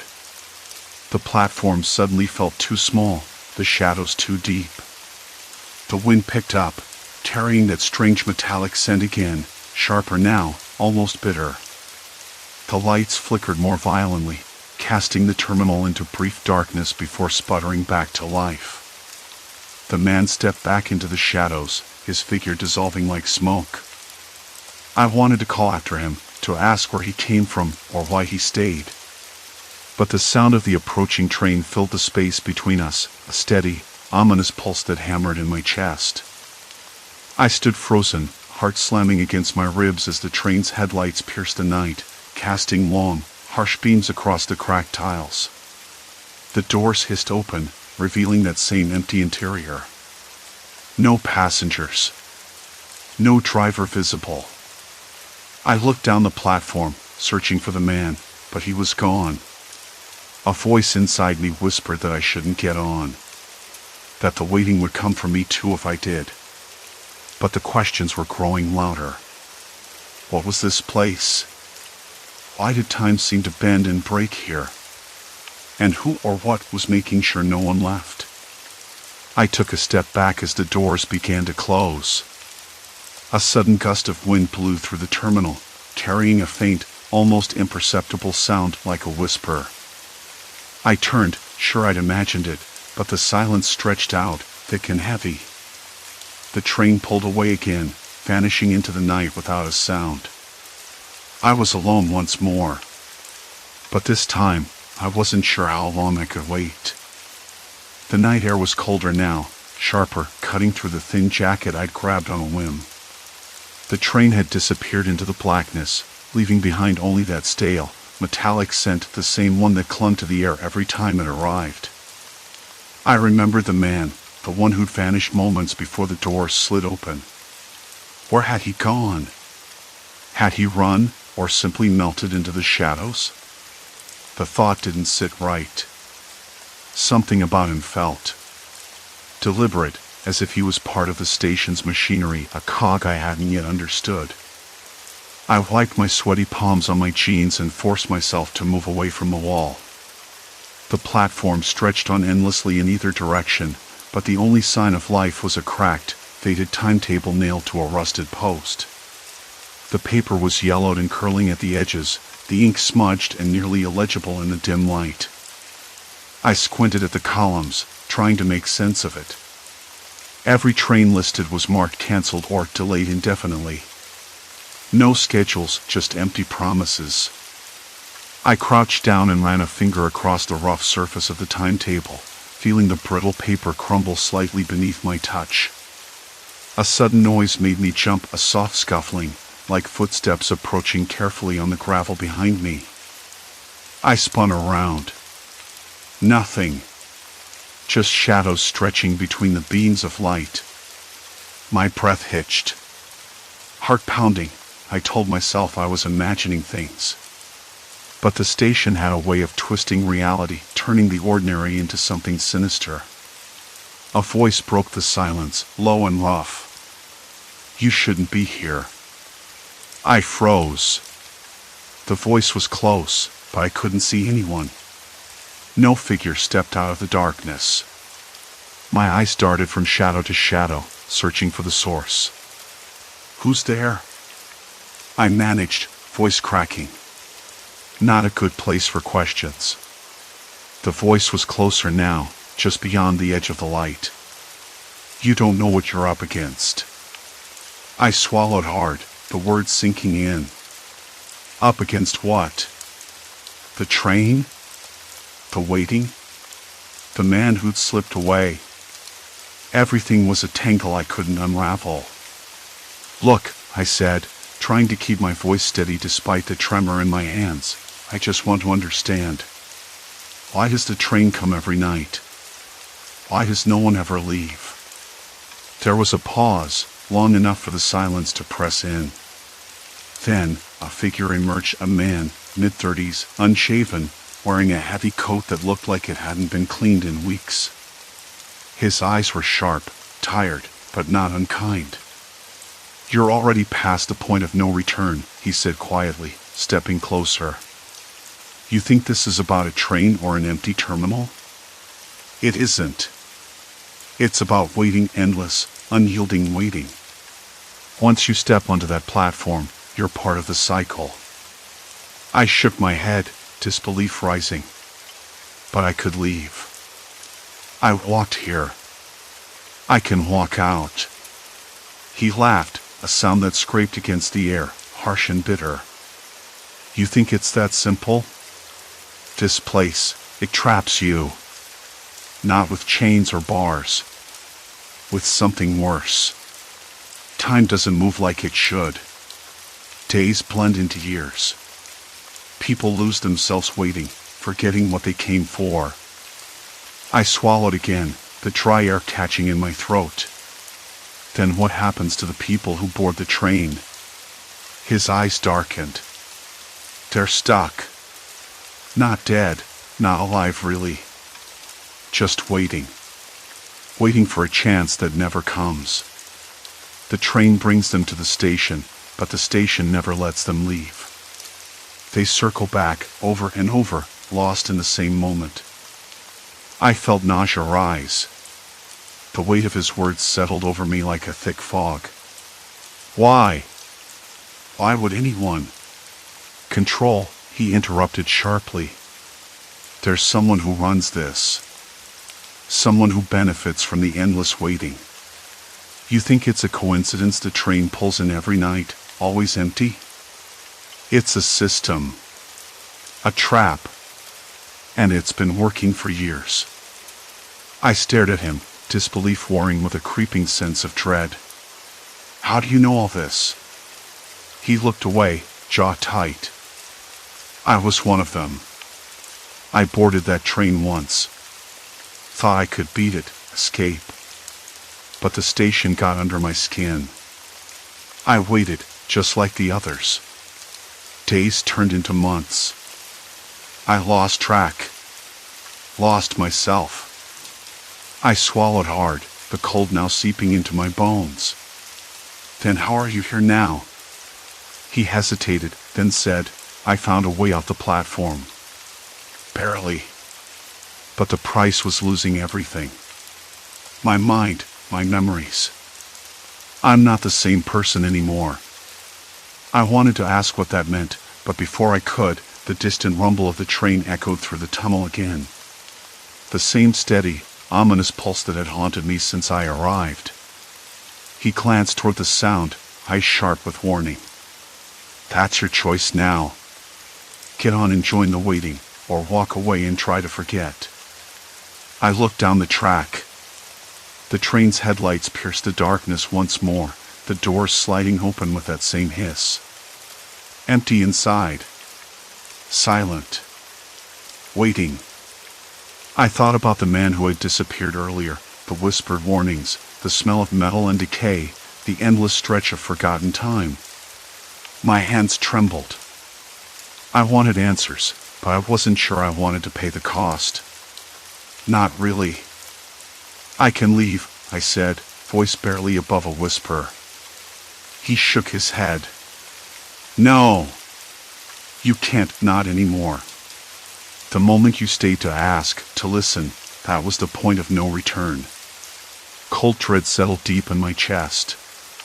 The platform suddenly felt smaller, the light dimmer, the silence heavier. The train doors began to close. I took a step forward, then stopped, breath caught in my throat. Behind me, the man's eyes held mine, full of something I couldn't name. Regret. Warning. Acceptance. The door shut, sealing the empty car in darkness. I glanced down the tracks, then back at the platform. No way back. Only forward. And the waiting. Endless waiting. The doors slid shut with a hiss that seemed to swallow the faintest echoes of the platform. I took a breath I didn't realize I was holding and stepped away from the doors, the cold concrete scraping against the soles of my shoes, rough and unforgiving.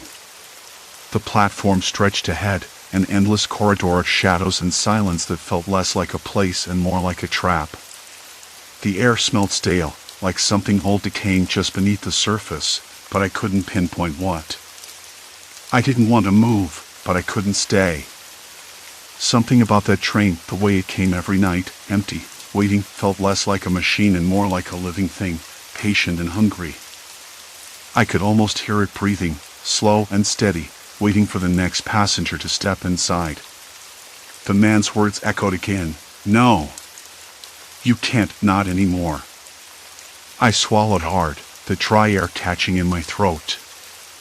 I reached into my pocket, fingers brushing the crumpled note the man had pressed into my hand earlier. I unfolded it again, the ink smudged but still legible.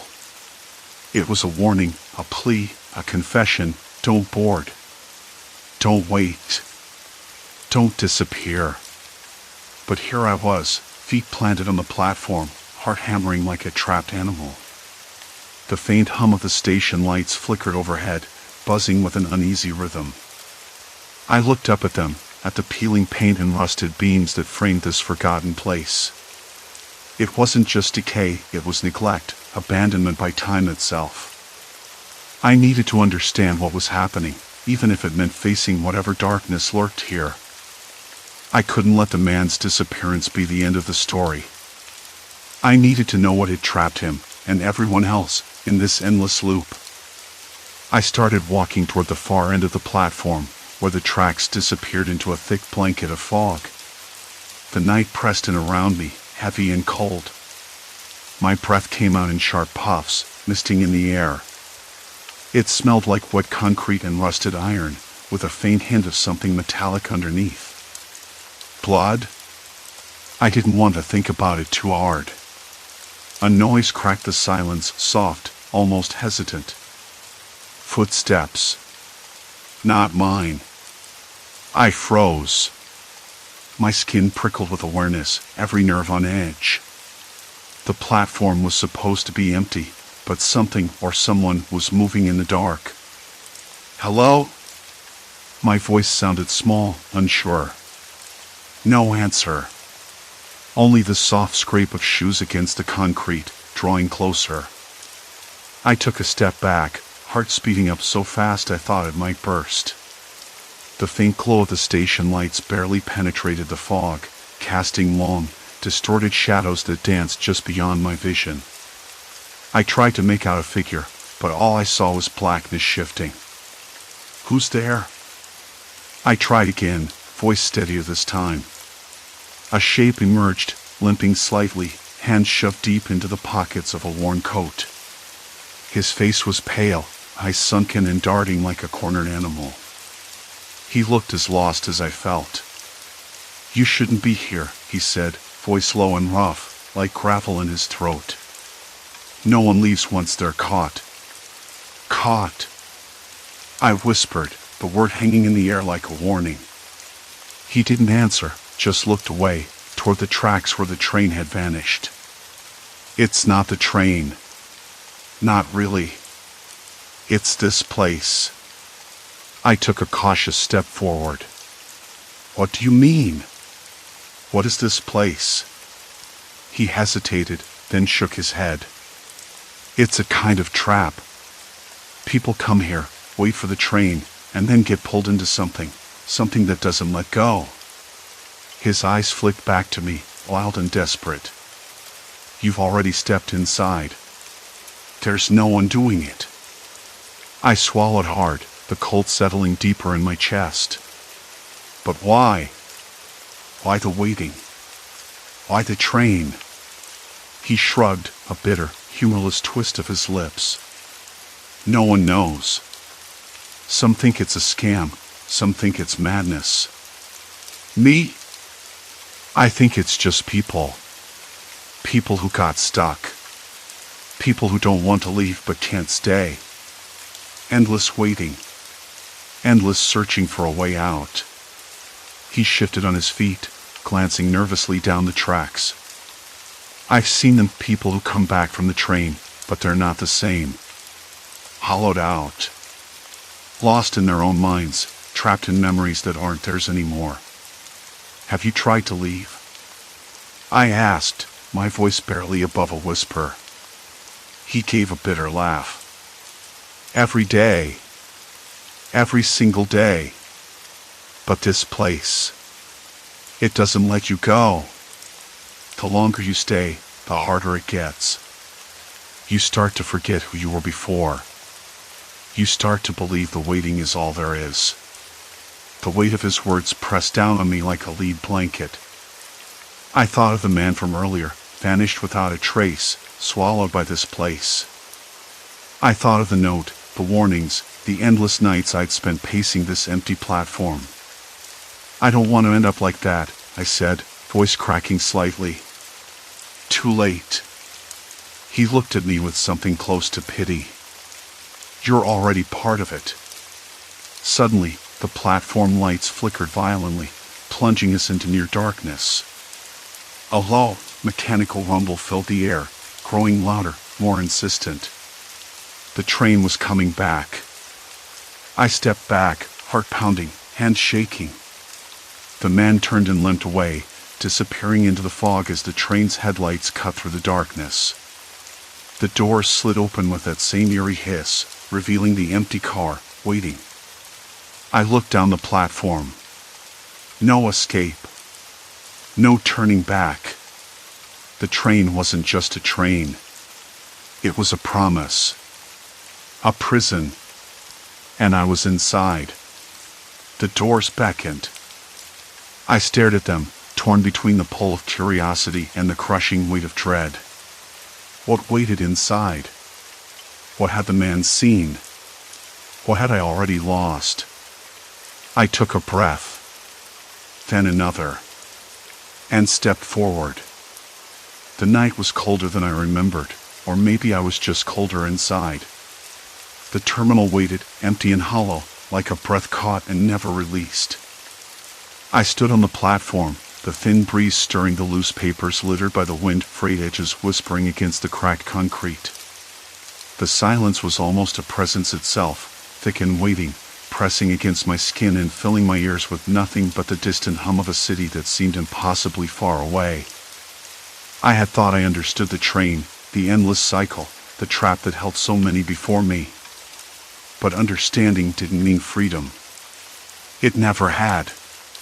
The same train would arrive, every night, punctual and cold, and the people who boarded wouldn't return. Not because of ghosts or curses, but because of something far darker, time itself, fractured and stretched, like a thread pulled too tight. Tonight, I wasn't just watching anymore. I was done waiting.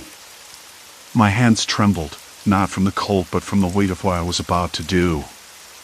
The platform light above flickered erratically, casting long shadows that leapt and twisted like restless fingers.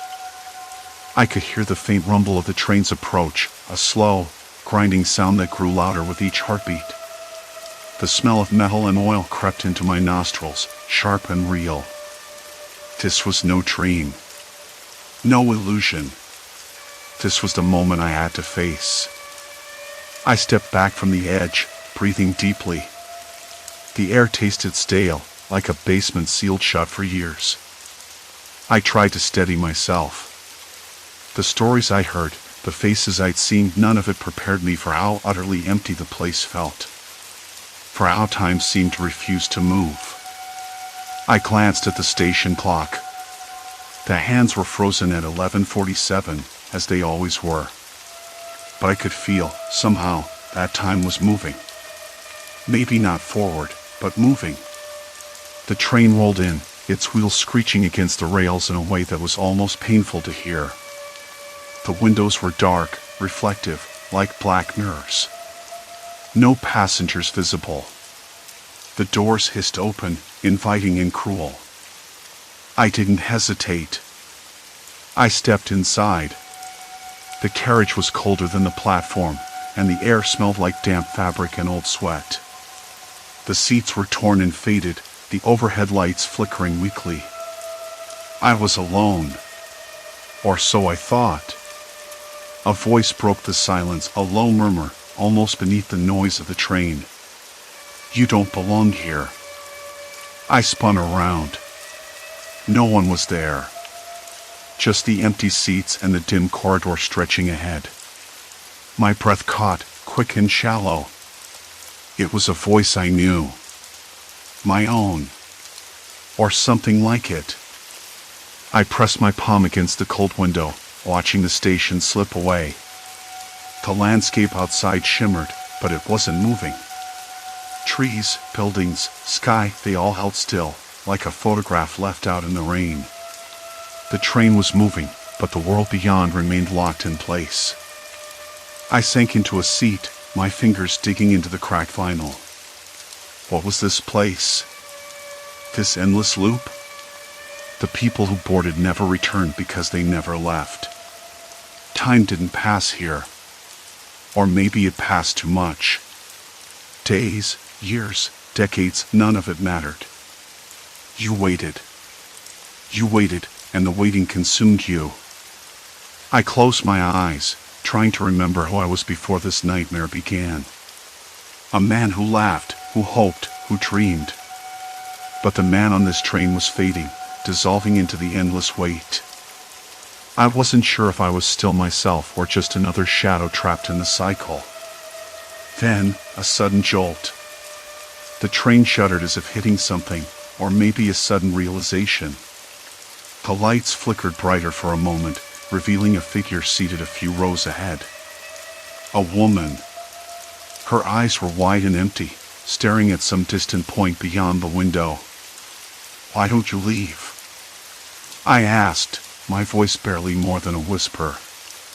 She turned slowly, her gaze hollow but piercing. "Because I'm afraid," she said. "Afraid of what's outside. Afraid of what waits beyond the loop." I nodded, though her words unsettled me. Fear was the chain that bound us here. Fear and the unknown. I looked down at my hands, imagining the world beyond the train, the sun, the rain, the simple chaos of life. I remembered the smell of coffee in the morning, the rough bark of trees, the warmth of a smile. Those things felt distant, like memories from a different lifetime. "Maybe," I said, "we don't have to wait anymore." She tilted her head, curious. "What do you mean?" "We can get off," I said, voice firmer now. We can choose to leave this place, even if it's terrifying. The train's brakes hissed, and the lights dimmed again. The station, the real one, not this frozen shell, was coming into view. I stood, heart hammering, and moved toward the door. The air was thick with tension, like the moment before a storm breaks. As I stepped onto the platform, the world shifted beneath my feet. The cold air bit at my skin, but it was real. Alive. The distant sounds of the city, sirens, footsteps, a dog barking, filtered through the night. Time was moving again. I turned back briefly to the train, now a dark silhouette against the flickering lights. The woman remained inside, her face unreadable. I wanted to call out, to bring her with me, but the words caught in my throat. The door slid shut, and the train pulled away, disappearing into the night like a ghost ship. I watched it go, feeling the weight of all the people it had taken, all the lives it had swallowed. But I was here. I was free. I took a deep breath. The cold air filled my lungs, sharp and cleansing. I could taste the possibility of life again, messy and uncertain but real. I felt the rough plaster of the station wall beneath my fingertips, the uneven edges grounding me in the present. I didn't know how long I'd been caught in that loop, days, weeks, months, maybe more. Time had lost its meaning. But standing there, with the city waking around me, I understood something essential. The true horror wasn't the endless waiting or the frozen time. It was the choice to surrender to fear, to accept the trap as inevitable. I wasn't ready to surrender. And maybe, just maybe, that was enough. I walked away from the terminal, each step lighter than the last. The night was still cold, but it held a strange comfort. Somewhere down the street, a distant train whistle blew, a sound that once would have filled me with dread, but now, it was just a sound. A part of the world moving forward. I glanced back once more before the shadows swallowed the station behind me. No ghosts waited to drag me back. No loop to trap me. Just the quiet, relentless passage of time. And me, finally moving with it. Story 5, Impossible House, Distorted Architecture Haunts New Tenant. I moved in on a Tuesday, a day so ordinary it nearly slipped from memory before it even ended. I carried the last box up the front steps, the wooden porch cool beneath my bare feet. It was strange, really, bare feet in a brand new house. The floorboards felt too smooth, like they'd been sanded down an extra time just to erase any character. The walls were painted a sterile white, too perfect, as if they'd been scrubbed clean not so long ago. I set the box down near the staircase and stood still, listening. Nothing. Just the hum of the city beyond the closed windows and a distant dog barking somewhere down the street. I was alone, or so I told myself. The layout had seemed straightforward enough on paper. A modest two-story with 3 bedrooms, a small study, and a cozy kitchen that caught the afternoon light just right. But as I wandered through the space, a subtle itch crept over me. The rooms didn't quite add up. I'd turn a corner expecting to find a hallway, only to face a blank wall. Or the staircase would lead me to a landing that felt wrong. Narrower. Less stable underfoot. At first, I chalked it up to the house still settling, the way new buildings sometimes creak and shift as they adjust to their foundations. I told myself these things, even as an uneasy feeling settled in my chest. A quiet voice, barely a whisper, telling me that something was off. Later, while I was unpacking the kitchen boxes, I noticed it again, the way the lights seemed to bend differently in the dining room. The window there caught the sun, but the shadows didn't match the time of day. I blinked, then shook my head, blaming the fatigue from the move. Still, I made a note to check the blueprints. I'd requested the original plans from the builder's office before signing the lease, so I figured it was worth a look. Maybe I was imagining things. The first night was colder than I expected for early spring. I left the windows cracked open just a bit, hoping to catch the breeze. The sound of distant traffic mixed with the occasional rustle of leaves. It was the kind of quiet that felt like a pause, like the world waiting to exhale. Sleep didn't come easily. I kept waking up, startled by small noises, the hum of the heating system kicking in, the creak of the floorboards that sounded like footsteps somewhere just out of sight. Once, I thought I heard a door close downstairs, but when I got up, nothing was out of place. I told myself it was the house settling again, or my mind playing tricks after a day filled with boxes and unfamiliar spaces. But the next morning, while making coffee, I noticed something hot on the kitchen floor. A faint scratch mark, long and thin, as if something heavy had been dragged across the tile. The thing was, I was the only one here.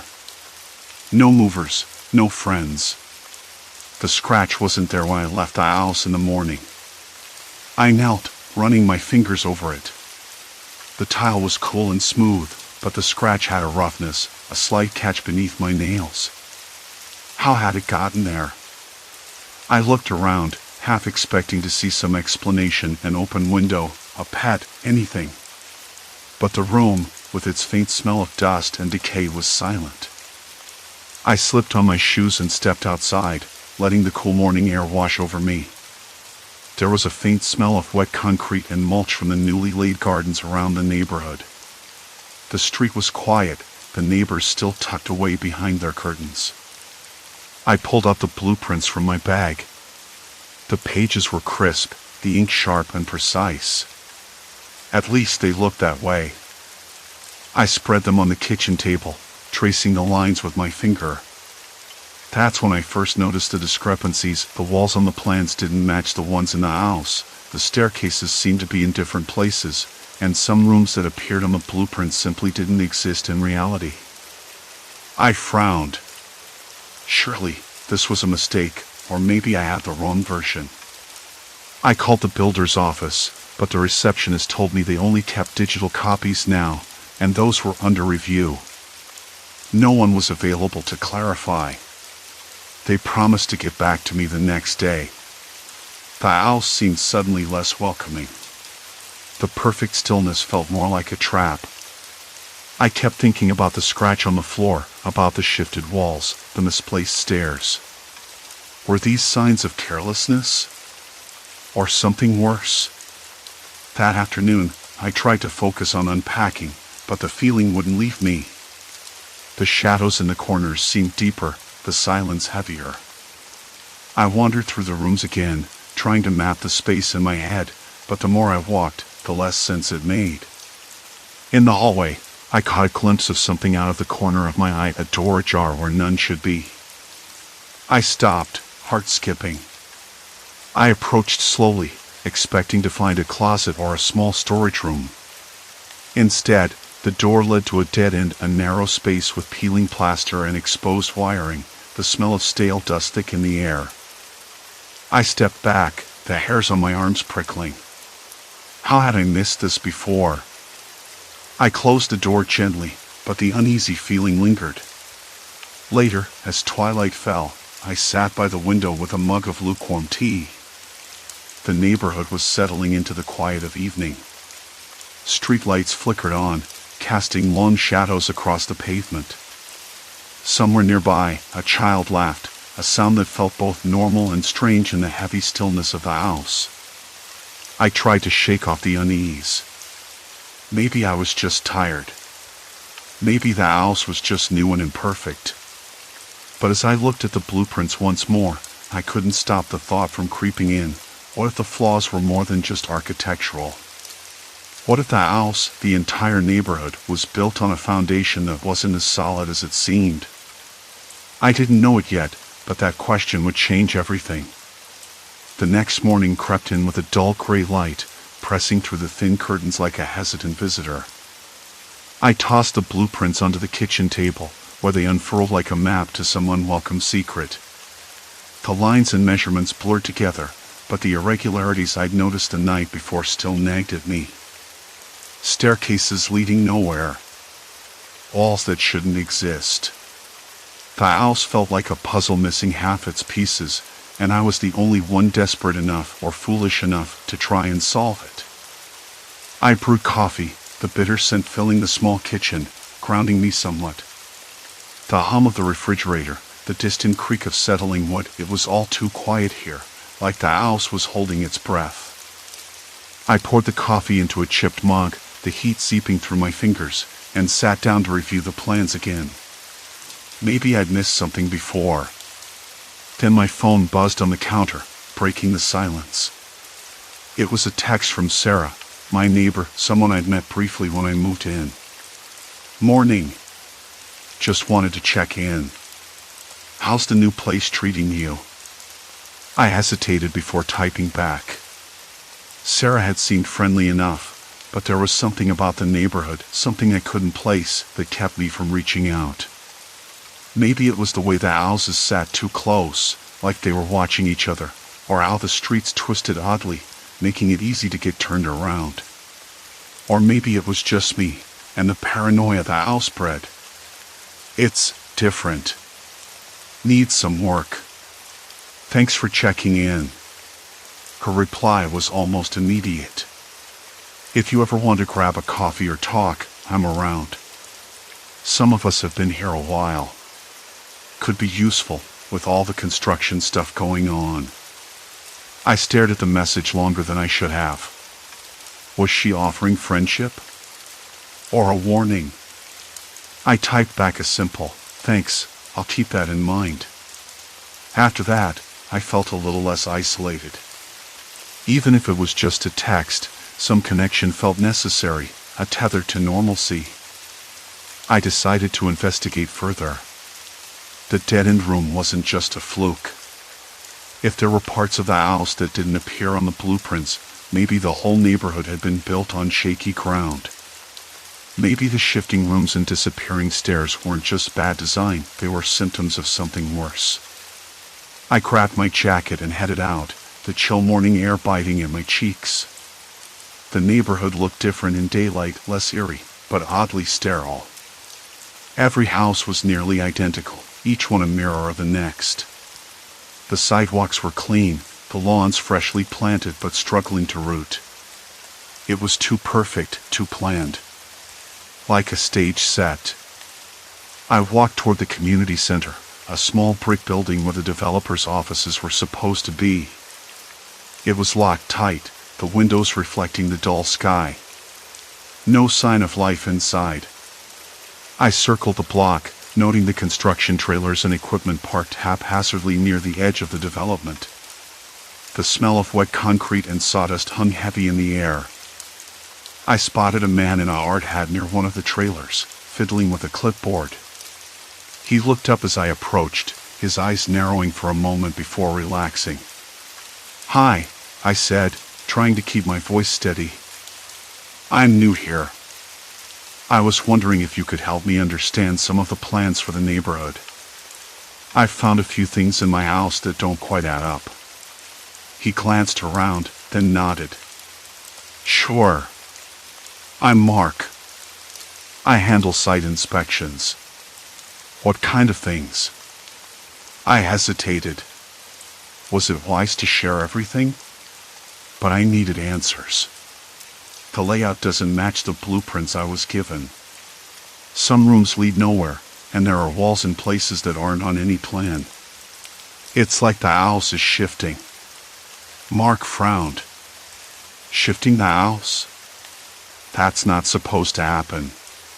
Were you by any chance looking in the basement or crawl space?" I shook my head. "No, just inside the house. But last night I found a door that led to a dead end with exposed wiring and crumbling plaster. It was like a hidden space." He frowned deeper, then glanced toward the other houses. "Look, I'm not supposed to talk about this, but there have been some issues with the soil here. The engineers did the tests, but some of the reports were questionable. You might want to be careful." "Questionable how?" I pressed. Mark looked around again, voice dropping. "There's talk of possible sinkholes forming. If the foundation's not solid, it could affect the whole block. Developers want to keep it quiet for now, but I'm not sure how long that'll last. My hands trembled slightly as I processed his words. Sinkholes. Foundations collapsing. It was worse than I'd imagined. Do you have any documents I could look at? Official reports? I asked. He shook his head. No. Most of that stuff's locked up tight. But if you want, I can point you towards someone who might talk. Before I could respond, a sharp voice cut through the morning air. Mark. There you are. A woman appeared from behind a trailer, clipboard in hand, eyes sharp and deliberate. Mark stiffened. I have to go. Good luck. I watched him leave, the weight of his warning sinking in. The woman approached, her gaze locking on me. Can I help you? I swallowed, deciding honesty was the better path. I'm living in one of the new houses. I've found some irregularities in the structure and the blueprints. I heard there might be problems with the soil. She studied me like I was an unwelcome guest. You've been talking to Mark, haven't you? I nodded. Her lips pressed into a thin line. Look, you need to be careful asking questions around here. The developers got a lot riding on this project. They don't like outsiders poking around. Why? I asked. Is it dangerous? For the houses or for the people? She hesitated, then said, there are risks, yes. But it's complicated. Nothing immediate if the houses are maintained properly. But if people start digging too deep or disturbing the land, well, that could trigger problems. I shivered, though the sun was warming the pavement.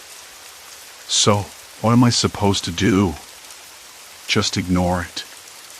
She glanced over her shoulder, lowering her voice. I'd suggest keeping your head down. If you want to stay safe, don't pry too much. Sometimes the truth isn't worth the trouble. Her words felt like a warning, but also a challenge. I wanted to ask more, but something about her tone made me stop. Instead, I nodded slowly. Thanks. I appreciate the advice. She gave a curt nod and disappeared around the corner, leaving me alone with the hum of distant lawnmowers and the faint smell of fresh paint. Back in my house, the silence pressed against my ears. I pulled out my phone and called Sarah. Hey, she answered, her voice warm but cautious. Everything okay? Not really, I admitted. I'm finding out the neighborhood might be built on unstable ground. The blueprints don't match, and there might be sinkholes forming. I don't know who to trust. There was a pause. Then she said quietly, you're not the first to notice. Some of us have been talking quietly. But no one wants to make waves. Developers have lawyers, and people who disappear from the neighborhood without explanation. I swallowed hard. Disappear? Not literally, she said quickly. But people move away, neighbors stop answering doors. It's like the place has a way of swallowing them up. My skin prickled. What do you mean? Sarah. The sun had just dipped below the horizon when I stepped back into the house, its walls suddenly seeming too close, too quiet. The air inside smelled faintly of sawdust and something sour, like old sweat trapped beneath fresh paint. I shut the door behind me, the click loud in the stillness. Silence. Complete silence. I could hear my own breathing, shallow and quick. The warning from the woman's voice echoed in my head. Sometimes the truth isn't worth the trouble. But I already knew I was past the point of no return. I dropped my keys on the counter, the metal clinking against the granite like a small alarm. The house groaned softly, as if settling or warning. I rubbed my hands together, trying to shake off the chill crawling up my spine. I knew the shifting rooms and dead-end staircases weren't random quirks of bad construction. Something deeper was wrong. Much worse. Earlier, when the woman mentioned risks and if people start digging too deep, I thought maybe she meant geological instability. A bad foundation, maybe. But now, standing here, the thought of unstable ground beneath my feet felt like standing on the edge of a cliff, and I was the only one who knew it was crumbling. I moved toward the kitchen window, staring out at the neat rows of houses, their trimmed lawns glowing dimly under streetlights. A dog barked somewhere far off, sharp and frightened. I wondered if the neighbors heard the creaks and shifts I'd noticed yesterday. Did they feel the house breathing oddly, as if alive? Or were they too caught up in their routines to notice? I pulled my phone from my pocket, thumb hovering over the contact for the city's building department. But I hesitated. The woman's warning wasn't just about the houses. It was about people. They don't like outsiders poking around. Who were they? The builders? The planners? Someone else? And what exactly were they hiding? I swallowed hard. The thought of the entire neighborhood collapsing beneath us wasn't some distant nightmare anymore. If the blueprints were falsified to cover up structural flaws that could cause the ground to give way, it wasn't just my house at risk. It was all of us. I paced the living room, fingers tracing the rough plaster of the wall, the texture uneven, almost unfinished. The house's imperfections suddenly felt like deliberate scars. Then the phone buzzed in my pocket. I jumped, heart skittering. It was a message from the realtor. Hope you're settling in well. Let me know if you have any questions. I stared at the screen, a knot tightening in my stomach. Was she part of this? Was everyone? I typed back a vague reply and set the phone down. No use asking questions that might invite trouble. Instead, I went to the study. The small room with the crooked bookshelf where I'd found the first odd blueprint. I flipped on the lamp. The yellow light flickered once, twice. The shadows in the corners seemed to shift, like the walls themselves were listening. I pulled out the folder with the blueprints again. This time, I looked closer, tracing the lines with my finger. Something wasn't right with the foundation plans. They were missing sections. Critical ones. The support columns didn't line up with the floor beams shown in the other sheets. And then there were handwritten notes in pencil, almost like afterthoughts, scribbled in the margins. Words like patch, temporary fix, and conceal. My hands trembled. I wanted to laugh or scream, but only silence filled the room, with its faint smell of dust and decay. I realized I couldn't leave. Not really. Not now. I'd already signed the papers. The mortgage was in my name. The weight of that commitment pressed down harder than the walls around me. The house didn't just shift rooms or hide staircases, it was a trap. A carefully constructed cage. A sudden sound made me jump, a soft tapping, like fingernails against glass. I froze. The window beside me rattled slightly in the evening breeze. Outside, the street was empty, save for the occasional flicker of distant headlights. I opened the window a crack. The smell of damp earth drifted in, cold and unsettling. I tried to steady my breathing. There was no going back. Not without risking everything. I grabbed my coat and keys. Maybe I could find the woman again, get more answers before it was too late. But as I stepped outside, the streetlights flickered, casting long shadows that seemed to stretch and twist toward me. The neat rows of houses suddenly looked less like a neighborhood and more like a fortress when I was trapped inside. I glanced back at my house. The front door stood wide open. I was sure I'd closed it. I blinked, heart pounding.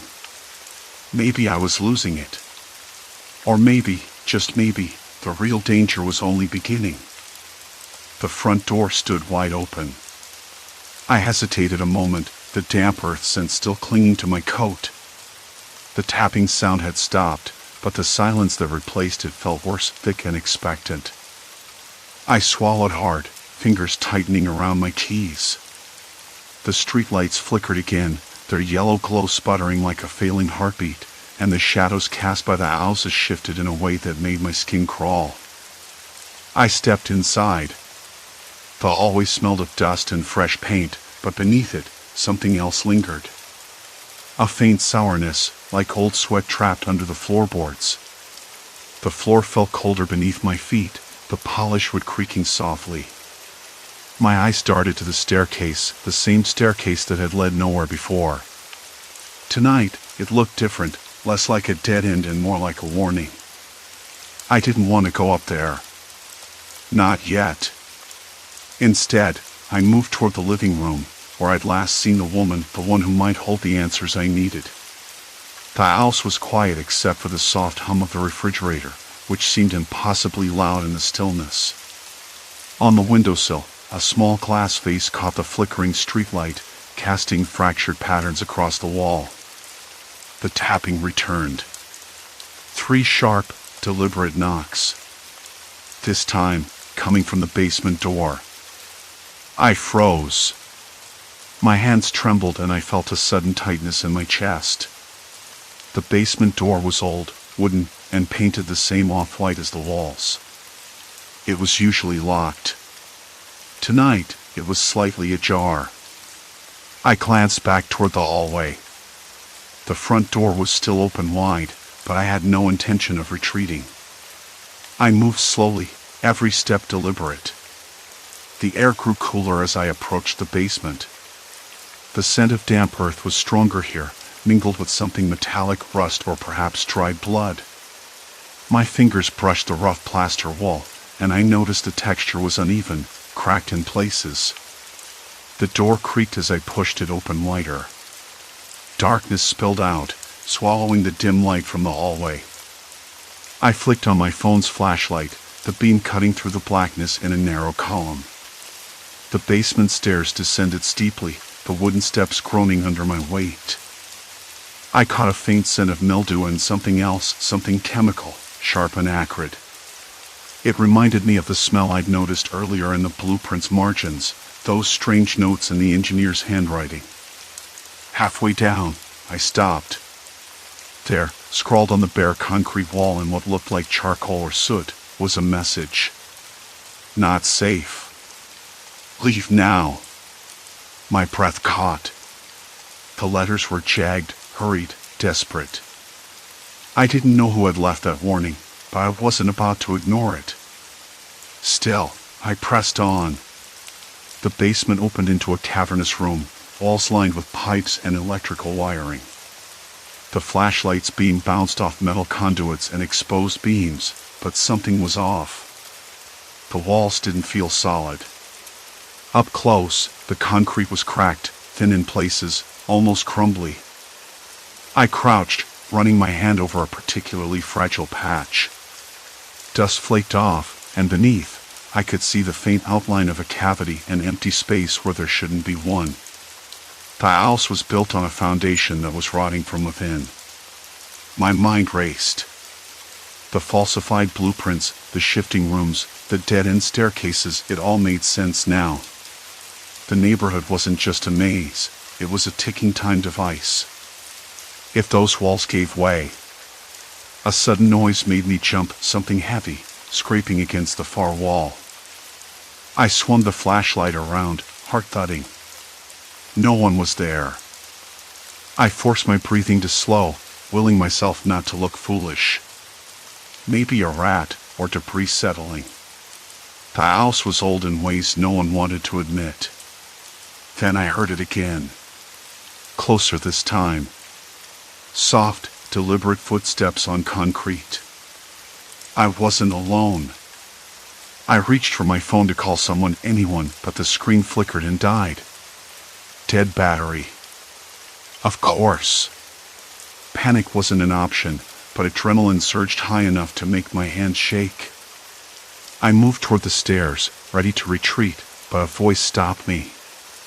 Looking for answers. It was low, calm, but there was something chilling beneath the surface. Familiar, too. I squinted into the darkness, trying to place it. Who's there? My voice wavered. Someone who knows the truth about this place. About what they're hiding. The voice came from the shadows near the back wall, where the pipes twisted and disappeared into the floor. I took a cautious step forward, the beam of light trembling. The figure emerged slowly, hands raised slightly, no threat, but deliberate. It was the woman. The one from the street. Her face was pale, eyes sharp. She looked exhausted, like she hadn't slept in days. You need to leave, she said. Now. Why? I demanded, the question burning off my tongue before I could stop it. She hesitated, then stepped closer. Because they're coming back. They don't want you poking around. I swallowed. Who? Who's coming? She glanced toward the stairs, voice dropping to a whisper. The developers. The ones who built this neighborhood. They're not just hiding bad blueprints. They're covering up something worse. I felt a cold sweat on my forehead. What worse? She shook her head. If the foundations fail, it won't just be this house. The whole block will collapse. People will die. And they know it. My stomach churned. I wanted to say something, anything that would make the situation less real, less terrifying. But the truth was undeniable. We have to warn people, I said. She looked at me, eyes narrowing. They won't listen until it's too late. And if they find out you've been here. The basement door rattled suddenly, slammed shut above us. Darkness swallowed the room. My heart hammered in my ears. The temperature dropped sharply. I could taste the cold, metallic tang of fear lingering in the air. Trapped, I whispered. She nodded grimly. We need to get out before they come back. I scrambled toward the basement stairs, feeling along the wall for the latch. My fingers met the cold metal, but the door wouldn't budge. The tapping returned. This time, frantic, urgent. Not from outside, but inside the walls. Like someone or something was trying to break through. I turned to the woman. What now? She pulled a small flashlight from her jacket pocket and flicked it on. The beam revealed a narrow crawl space behind a panel near the furnace. Through here, she said. It's risky, but it might be our only chance. I glanced at the tight, dark opening. The air inside smelled of mold and rust, thick and suffocating. My throat tightened. I woke to the sound of rain tapping against the window panes, a steady, deliberate rhythm that felt almost like a countdown. The kind of rain that seemed to wash everything clean and then leave the world raw and exposed beneath it. I lay there for a long moment, staring at the ceiling, tracing the pattern of cracks and shadows cast by the pale streetlight outside. Morning was hours away, but sleep had already slipped through my fingers. The house was quiet in that eerie way that only a place full of secrets can be, too quiet, as if it was holding its breath. I rolled onto my side and reached for the phone, but the screen was dead. No signal. No messages. Just the low hum of the night and the faint creak of the settling walls. I thought about calling my sister, or maybe the inspector who'd come by a week ago, the one who'd glanced nervously at the blueprints and then at me, like he was trying to figure out whether I was the problem or the house was. But I didn't. The silence between us was heavy, her words still echoing in my ears. You need to get out before it's too late. I dressed slowly, the fabric of my shirt rough against my skin, and made my way downstairs. The house felt different in the half-light, less like a home and more like a trap. The shifting rooms, the staircases that led nowhere, they weren't just quirks anymore. They were warnings. I found myself staring at the wall where the kitchen used to be, but now, somehow, wasn't. Instead, there was a narrow corridor I hadn't noticed before, dimly lit by a single bulb that flickered lazily, casting long, wavering shadows. The musty smell of damp plaster hung in the air, sharp and unsettling. I stepped inside, my shoes clicking softly on cracked tiles. The corridor twisted unnaturally, and I shivered despite the warmth of the house. At the end, a faded door leaned slightly off its hinges. I pushed it open and froze. Blueprints, hundreds of them, sprawled across a dusty table. Yellow papers with tearful lines and scrawled notes, some crossed out, others marked with warnings. And then I saw it, signatures that didn't match, stamps that looked forged. The structural plans I'd been handed, the ones that promised safety, were lies. The foundation beneath this neighborhood was unstable, fragile enough to crumble without a moment's notice. My hands trembled as I rifled through the papers, each one a damning piece of evidence. The developers had hidden the truth, falsifying documents to cover up faults that could bring the whole block down. I thought about the neighbors, the families laughing and living a few streets over, oblivious to the danger beneath their feet. I should have called the authorities. I should have run. But the house seemed to press in on me, a silent accusation for my ignorance. I sat down heavily, the chair scraping against the floor, and let the weight of it all settle in my chest. Hours passed. The rain softened outside, the world waking up with a cautious sigh. I thought back to every odd moment, every misplaced door and impossible hallway. They weren't random. They were symptoms, clues in a puzzle I'd been too blind to solve until now. When my phone finally buzzed, I jumped. A message from my sister. "Have you left yet?" I typed back slowly. "Not yet." She called, and I heard the urgency in her voice, the tremor I'd missed before. "You have to get out," she said again. "They're already sending inspectors. The whole neighborhood's under evaluation. If the foundation fails..." I cut her off. "I know. I found the blueprints. The lies. I'm going to do something." "Like what?" she asked, disbelief thick in her tone. "I'm going to warn everyone. I can't just leave them here." The next hours blurred into a frenzy. I printed copies of the documents at the library, contacted a local journalist who owed me a favor, and knocked on doors, my heart pounding with every hesitant hello and suspicious glance. Some neighbors listened. Some didn't. Fear was a slow thing to spread, and denial was even slower. That evening, as the sun dipped below the horizon, I stood on the porch, the sky painted in bruised purples and oranges.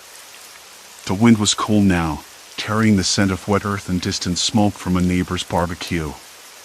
Children's laughter echoed faintly, oblivious to the invisible threat beneath their feet. I closed my eyes and breathed it all in, the life, the fragility, the stubborn hope. For the first time since moving in, the house felt less like a prison and more like a warning beacon. My hands were stained with ink and dirt, but they were steady now. Days later, the neighborhood was evacuated. Engineers confirmed the flaws. The developers faced investigations that promised slow, grinding justice. I stayed temporarily with my sister, the walls of her apartment a reassuring constant. I kept thinking about the house, the rooms that shifted, the staircases that led nowhere. They were more than architectural oddities. They were cries for help, the building itself trying to warn us of its own fragility. The falsified blueprints had nearly cost lives, maybe not through fire or flood, but through human greed and negligence. I don't know what's next.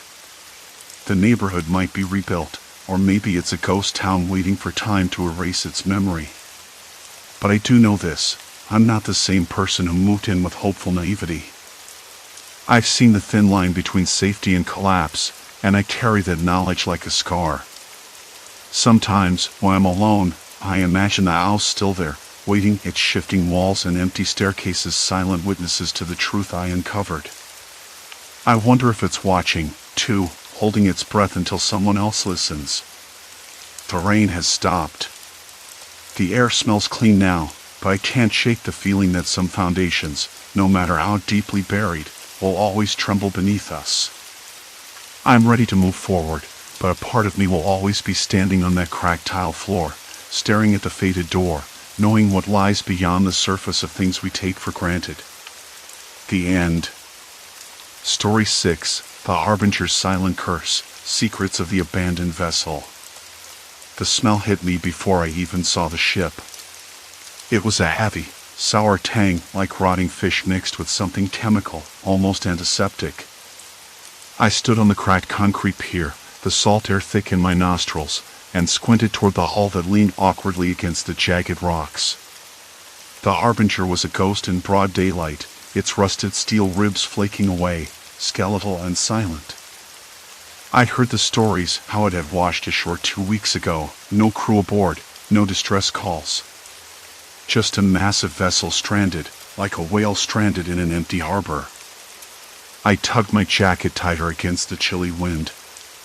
The sun was low, casting long shadows over the water, and a few crows cawed lazily from the broken masts.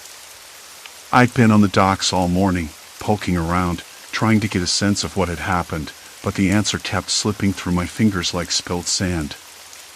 My phone buzzed in my pocket.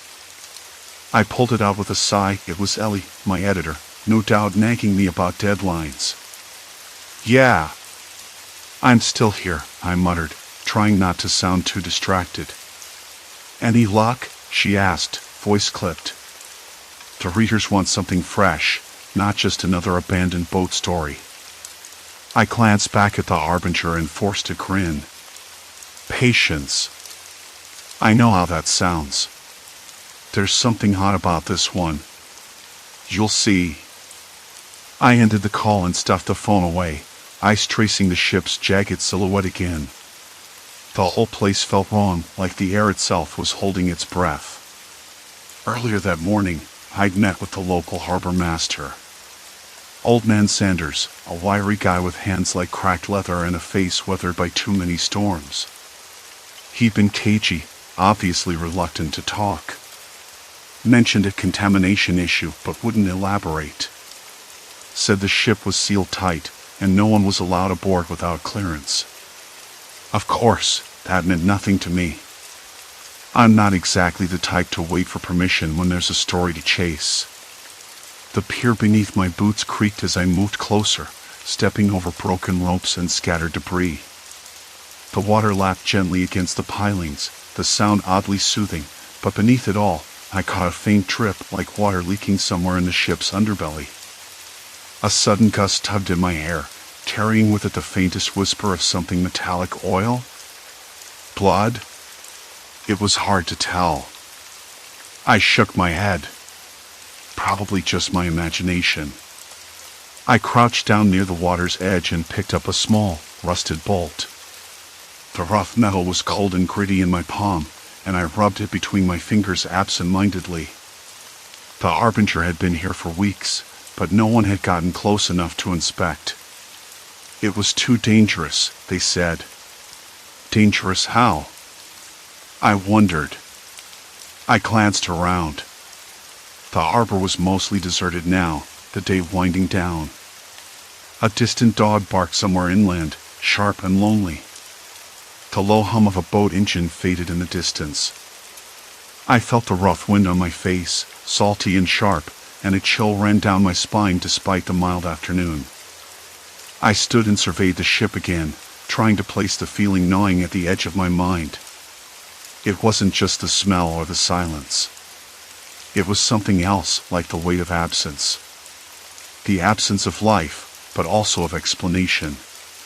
The Harbinger's massive hull was scarred with dents and patches of peeling paint. I noticed a series of small, Numbered plaques near the main entrance quarantine zone was stenciled faintly beneath one. That caught my attention. Quarantine? What had they been hiding? I pulled out my notebook and scribbled the words carefully, my pen shaking slightly. The air felt heavier now, thick with something unsaid. I glanced around again, feeling exposed, as if unseen eyes were watching from the ship's darkened portholes. Probably just a rusted old vessel, I muttered to myself, but my voice sounded hollow. A sudden clatter from the ship's deck made me jump. I spun around, heart racing, but there was nothing, only the wind teasing loose ropes and flapping tarps. I tried to steady my breathing. Get a grip, I told myself. You're imagining things. Still, I couldn't shake the feeling that the Harbinger was waiting. Waiting for someone or something. My phone buzzed again. I almost ignored it, but then I saw the message, "Be careful. Don't trust the harbor." I stared at the screen, a cold prickle crawling up my neck. Who had sent that? I didn't recognize the number. I pocketed the phone and looked back at the ship. The sun was dipping lower now, painting the sky in bruised purples and fiery oranges. The shadows grew long, and the Harbinger seemed to darken with them, its windows like blank eyes. I felt a sudden urge to get closer, to find a way aboard just for a glimpse. To see what lay inside that silent maze of steel and secrets. But then I hesitated. Because something whispered in the back of my mind, a warning, faint but urgent. Something wasn't right. Not right at all. The air grew colder, the breeze carrying an unsettling stillness that prickled my skin. My heart pounded as I stepped forward, each creak of the dock beneath my boots sounding too loud. The Harbinger loomed, a monolith of mystery, daring me to uncover its truth or swallow me whole. The air was colder now, sharper as dusk settled over the water. "Don't trust the harbor," the message read. No signature, no hint. Just that. My fingers trembled as I slid the phone back into my jacket. Who was trying to warn me? And why did it feel like a threat rather than advice? I glanced around. The harbor was nearly deserted, just a few scattered seagulls cawing in the distance, a faint hum of machinery from the other side of the pier. No sign of anyone watching. Still, the feeling lingered, eyes on me, unseen and unblinking. I forced myself forward, stepping onto the gangway. The wood groaned beneath my weight, uneven and slick with salt spray. The smell hit me next, stale, metallic, and something else I couldn't place. It clung to the air like a thin fog, sharp and sour. I swallowed hard, my throat drying up. The ship's main deck was a tangle of rusted cables and discarded crates, shadows pooling in every corner. I pulled my jacket tighter, the fabric stiff and cold against my skin. Moonlight caught on something shiny, a loose ring of keys dangling from a hatch latch. I hesitated, then grabbed them. They were cold and heavy in my palm, and just as I touched them, a faint creak echoed from below deck. That sound froze me. I wasn't alone, or maybe the ship itself was alive in some way, groaning under its own weight. The silence that followed was oppressive, pressing down like wet wool. I reminded myself to breathe, slow and steady. I had to explore, to find out what happened here. The old news footage showed a crew vanishing overnight, whispers of a deadly outbreak but no clear answers. The Harbinger was a sealed tomb, and I held the keys. It felt like a cruel joke. I found the hatch and shoved it open. A rush of stale, thick air escaped, carrying a faint chemical tang. The narrow ladder beneath was slick with grime. I gripped the rails, the metal cold and rough, and descended into the shadows. The lower deck was a maze of narrow corridors and sealed doors, the flickering overhead lights casting uneven pools of sickly yellow. My footsteps echoed hollowly, swallowed by the vast silence. Somewhere, water dripped, slow, methodical. The scent of damp metal mixed with stale air made my stomach twist. I pulled out my flashlight, sweeping the beam along the walls. Stenciled numbers and warning signs faded with rust and age. Quarantine zone, 1 red. My mind spun. Was this where the crew had been locked in? Or where someone tried to contain something? I found the first door marked crew quarters. It was locked, but the keys jingled in my pocket. I tried them one by one until, click, the lock gave way. The door creaked open, revealing a cramped room layered in dust. The beds were overturned, blankets twisted in tangled heaps. Personal belongings lay scattered: an old leather wallet, a cracked wristwatch, a pair of worn shoes. Nothing seemed deliberately left behind. Instead, it looked like people had fled or been taken suddenly. A sudden noise made me whip around, a low thud, distant but unmistakable. My pulse spiked. I told myself it was just the ship settling, but the sound repeated, rhythmic, like footsteps or something rolling along the deck above. I swallowed the lump in my throat and pressed onward, moving through the ship's innards. Each compartment held more clues: medical equipment abandoned mid-use, charts with scribbled notes about infection rates and symptom progression. The handwriting was frantic, jagged. I found a small break room, the air thicker here, heavier. A half-empty bottle of water sat on a table, dusty but not spoiled. I touched the surface, and the glass felt sticky, like it had been handled by someone with sweaty palms or worse. On the wall, a whiteboard held a hastily scrawled message: containment breached. Don't open lower storage. Below it, an item pointed down a dark corridor sealed by a heavy door with no visible handle. My stomach clenched. The lower storage, what was locked away so fiercely that even the crew warned against it. I turned back toward the ladder, intending to retreat and think. But the footsteps, or whatever it was, had grown louder, closer. My breath hitched, cold sweat prickling at my temples. Hello? My voice cracked, sounding alien in the silence. Is someone there? No reply. Just the creak of metal and the distant drip, drip, drip. I debated turning back up, but the keys in my pocket felt heavier now, like a burden. I knew I couldn't leave without answers. The Harbinger had swallowed its crew, and maybe, just maybe, it wasn't finished. I moved toward the sealed corridor again, the warning echoing in my mind. The air grew colder still as I approached the door. I pressed my ear to the surface. Beneath the dull throb of the ship settling, I thought I heard something else, a faint scratching, like nails on metal. My hand trembled as I reached for the edge of the door. The cold metal bit into my palm. The flashlight flickered once, twice, then steadied. I stepped back, heart hammering. Maybe some doors were meant to stay shut. Maybe the warning wasn't just a phrase scrawled in panic, but a real, desperate plea. And yet, as the night deepened, I knew I'd return. I had to. Because the Harbinger wasn't just a ghost ship. It was a coffin. And inside, something waited, something alive, contagious, and far more terrifying than any story I'd ever heard. The cold pressed in around me like a living thing, heavier now not just on my skin but inside my chest.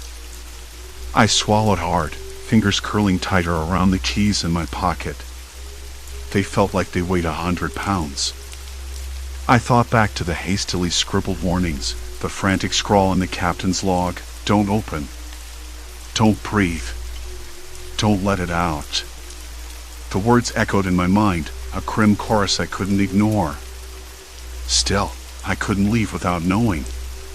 The Harbinger had swallowed its crew whole, and now it was swallowing me.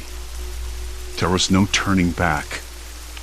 I slid a handle on the door's edge, feeling the chill bite through my glove and settle into my bones.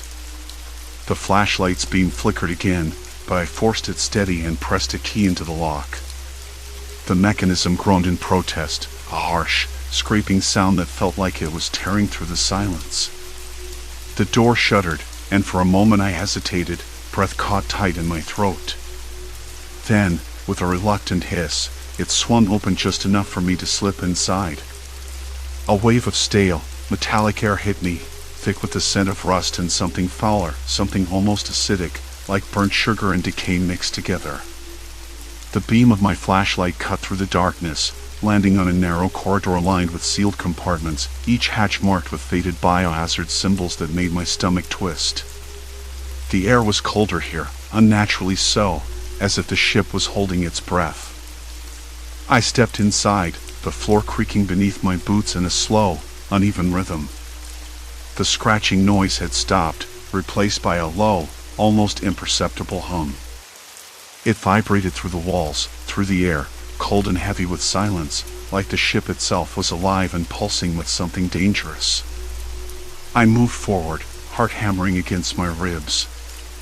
My hands trembled despite the gloves, and I wiped the sweat from my brow even though the air was icy. At the end of the corridor, a panel flickered weakly, its red emergency light stuttering like a dying heartbeat. I didn't pause. The panel led to the ship's infirmary, if you could call it that. The room was a nightmare frozen in time. Empty stretchers stained with dark, crusted blood. Medical instruments scattered across counters, some shattered, some still resting in pools of dried fluid. The smell hit me again, sharp, chemical, and utterly suffocating. I gagged, but forced myself to step deeper inside. Then I saw it, a sealed containment unit, its glass cracked but still intact, buzzing with low energy. Inside, a cluster of small vials lay scattered, some shattered, others glowing faintly with a sickly yellow liquid. The labels were worn, but I made out the name, VX-23. I heard of VX-23, an experimental pathogen, engineered for rapid infection, horrifyingly contagious. The crew had been quarantined because of it. They hadn't vanished. They'd been locked away, or worse. My breath hitched as I realized the truth. The Harbinger wasn't haunted by ghosts. It was a floating biohazard, a tomb sealed tight to keep the world safe. But the warning scratched in panic wasn't just to keep people out, it was a plea to keep what was inside from getting out. Suddenly, the door slammed shut behind me, the sound echoing like a gunshot in the tight, stale air. I spun around, heart leaping, flashlight beam flickering wildly. The lock clicked, sealing me inside. Panic surged. I pounded the door, shouting, but the sound swallowed my voice. The air grew colder still, and the hum beneath my feet deepened, vibrating through the soles of my boots. I pressed my palm to the door, the cold metal slick beneath my fingers. This was no accident. The ship was designed to trap whatever was inside, and now it had trapped me. A sudden, sharp noise, like scraping metal, came from the far corner of the room. I swung the flashlight, the beam trembling, and caught sight of a shadow moving just beyond the containment unit. It wasn't human, but something had been left behind. The scratching started again, louder this time, right outside the cracked glass. My stomach churned as the realization dawned, the pathogen wasn't just a virus. The ship's sealed compartments had something alive, something that survived, mutated maybe, beyond any containment protocols. I backed away slowly, but the hum surged into a low roar. The air felt thick, almost viscous. I coughed, trying to clear my throat, tasted the sharp tang of chemicals mixed with the bitter sting of fear. My hands shook uncontrollably, fingers twitching toward the keys I'd brought, but they were useless now. No escape. The Harbinger had claimed me. Not with ghosts or monsters, but with something far more insidious, a silent, contagious terror that thrived in the dark. Outside, the wind howled, and the ship creaked and groaned like a beast settling in for the night. I was trapped, and whatever waited in the shadows was watching. I swallowed hard, forcing myself to think. There had to be a way out. There had to be. But as the scratching grew louder, closer, I knew this was the point of no return. The Harbinger's secret wasn't just a story, it was a warning. And now, I was part of it. The door shuddered under unseen force, and I braced myself for the inevitable. The door didn't budge at first. But then came the scratching again, closer now, deliberate, like fingernails tracing the metal from the other side. I swallowed hard and fought the urge to bolt. My chest tightened.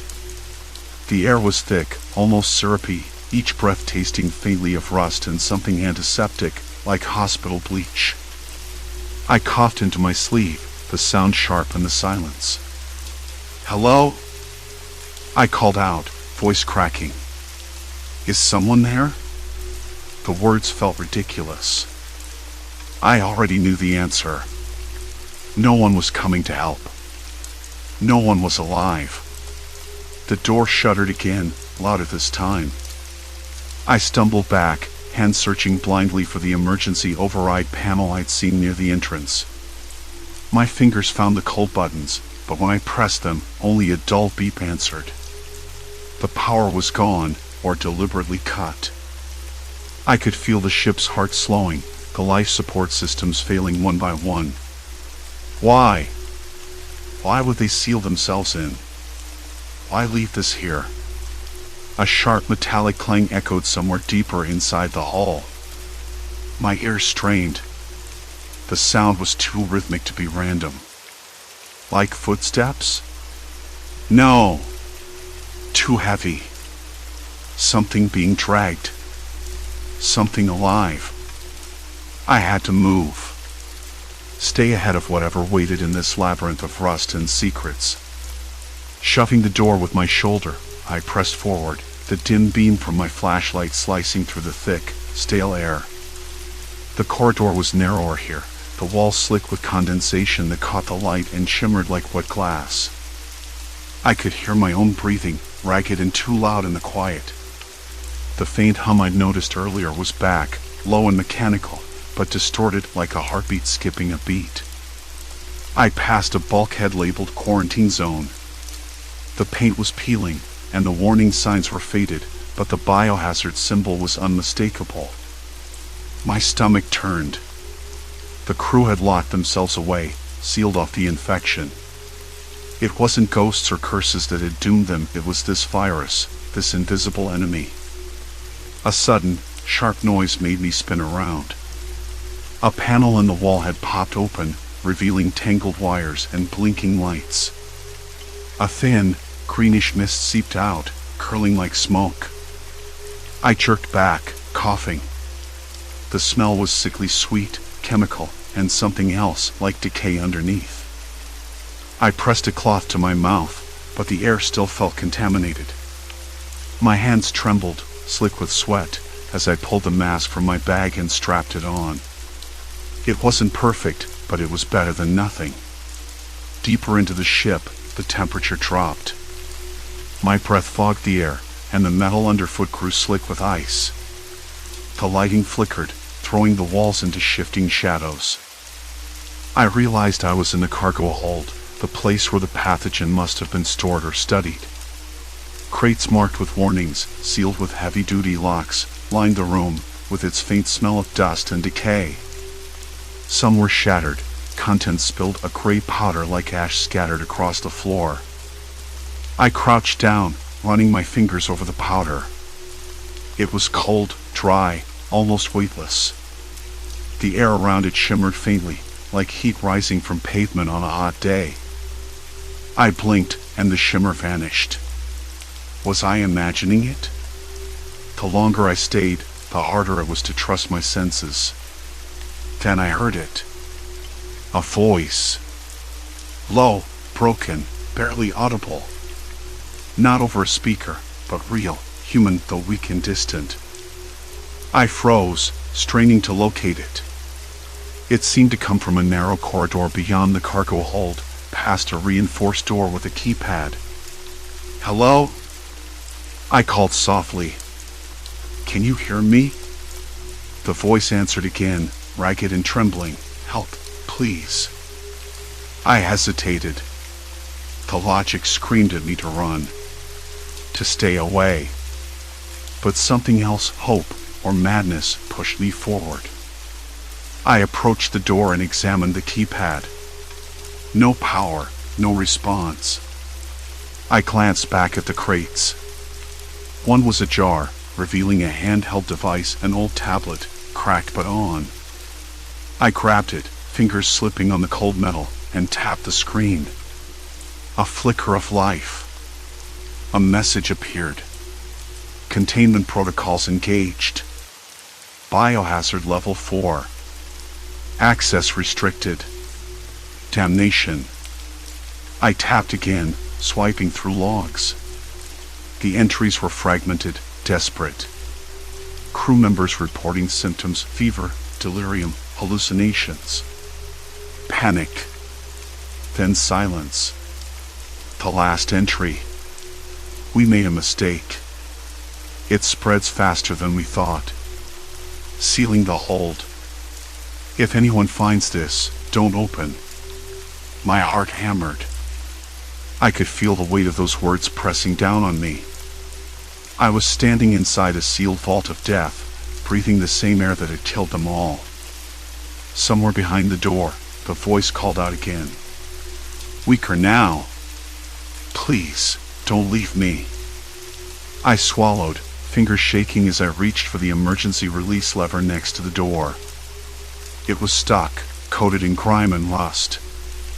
I yanked hard, the metal groaning, then gave way with a reluctant click. The door swung open slowly, revealing a narrow chamber lit by a single, flickering bulb.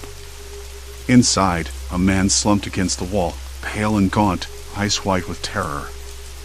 His clothes were stained with dark blotches, and his breathing was shallow, uneven. Thank God, he whispered, voice cracking. I thought I was alone. I stepped inside cautiously, the air thick with the same chemical tang. Who are you? What happened here? He coughed, a wet, rattling sound that made me flinch. The outbreak, it started in the lab. They tried to contain it, but it spread too fast, too fast. I was locked in here to keep from infecting others. I didn't know if anyone would come. I glanced at the door, then back at him. You're still alive. How? He shook his head weakly. I don't know. Maybe luck. Maybe the virus doesn't kill everyone immediately. But it's in me. I feel it. A sudden noise cut through the tension, a metallic clang from the corridor outside, followed by the unmistakable sound of something scraping along the walls. The man's eyes darted toward the door, panic flaring. They're coming, he gasped. The others, the infected. They don't stay locked up forever. I swallowed again, the cold sweat prickling down my spine. The ship was no longer just a tomb, it was a trap. And we were both caught inside. What do we do? I asked, voice barely audible. He looked at me, desperation and something else, hope, flickering behind his eyes. We find the control room. Shut down the ventilation. Seal the decks. Stop it from spreading. I nodded, though doubt gnawed at me. Could we really contain something so fast, so deadly? Or was the ship's secret already beyond saving? Behind us, the scratching grew louder, accompanied by guttural, animalistic noises, breathless, desperate, hungry. I gripped my flashlight tighter. I stood on the crumbling dock, the salty wind dragging the smell of rot and old diesel into my nose. The ghost ship, the Aegis, loomed behind me, its rusting hull half swallowed by the tide.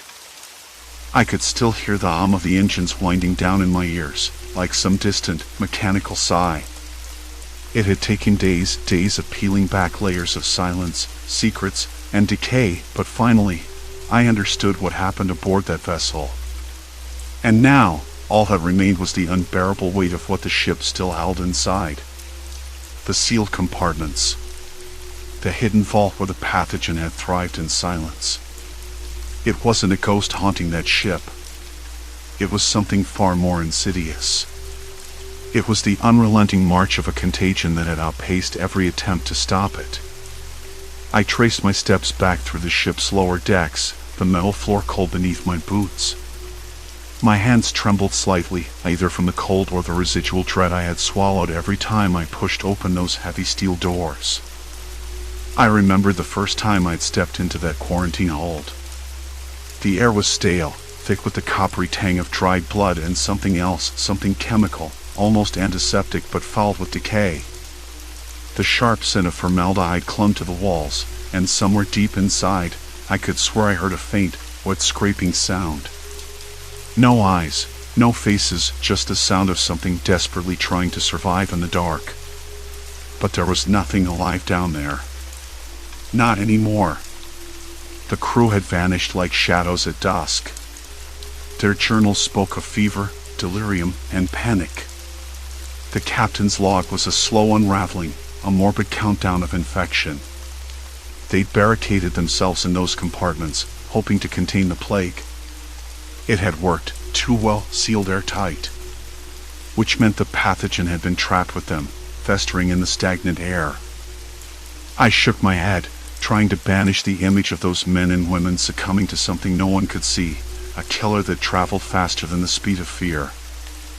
I'd spent long nights haunted by their last transmissions, the desperation and confusion bleeding through the static. And yet, what struck me most was the silence afterward. No rescue. No cleanup. No warnings. Just a ship left to rot, a floating tomb drifting into shore like a dark secret.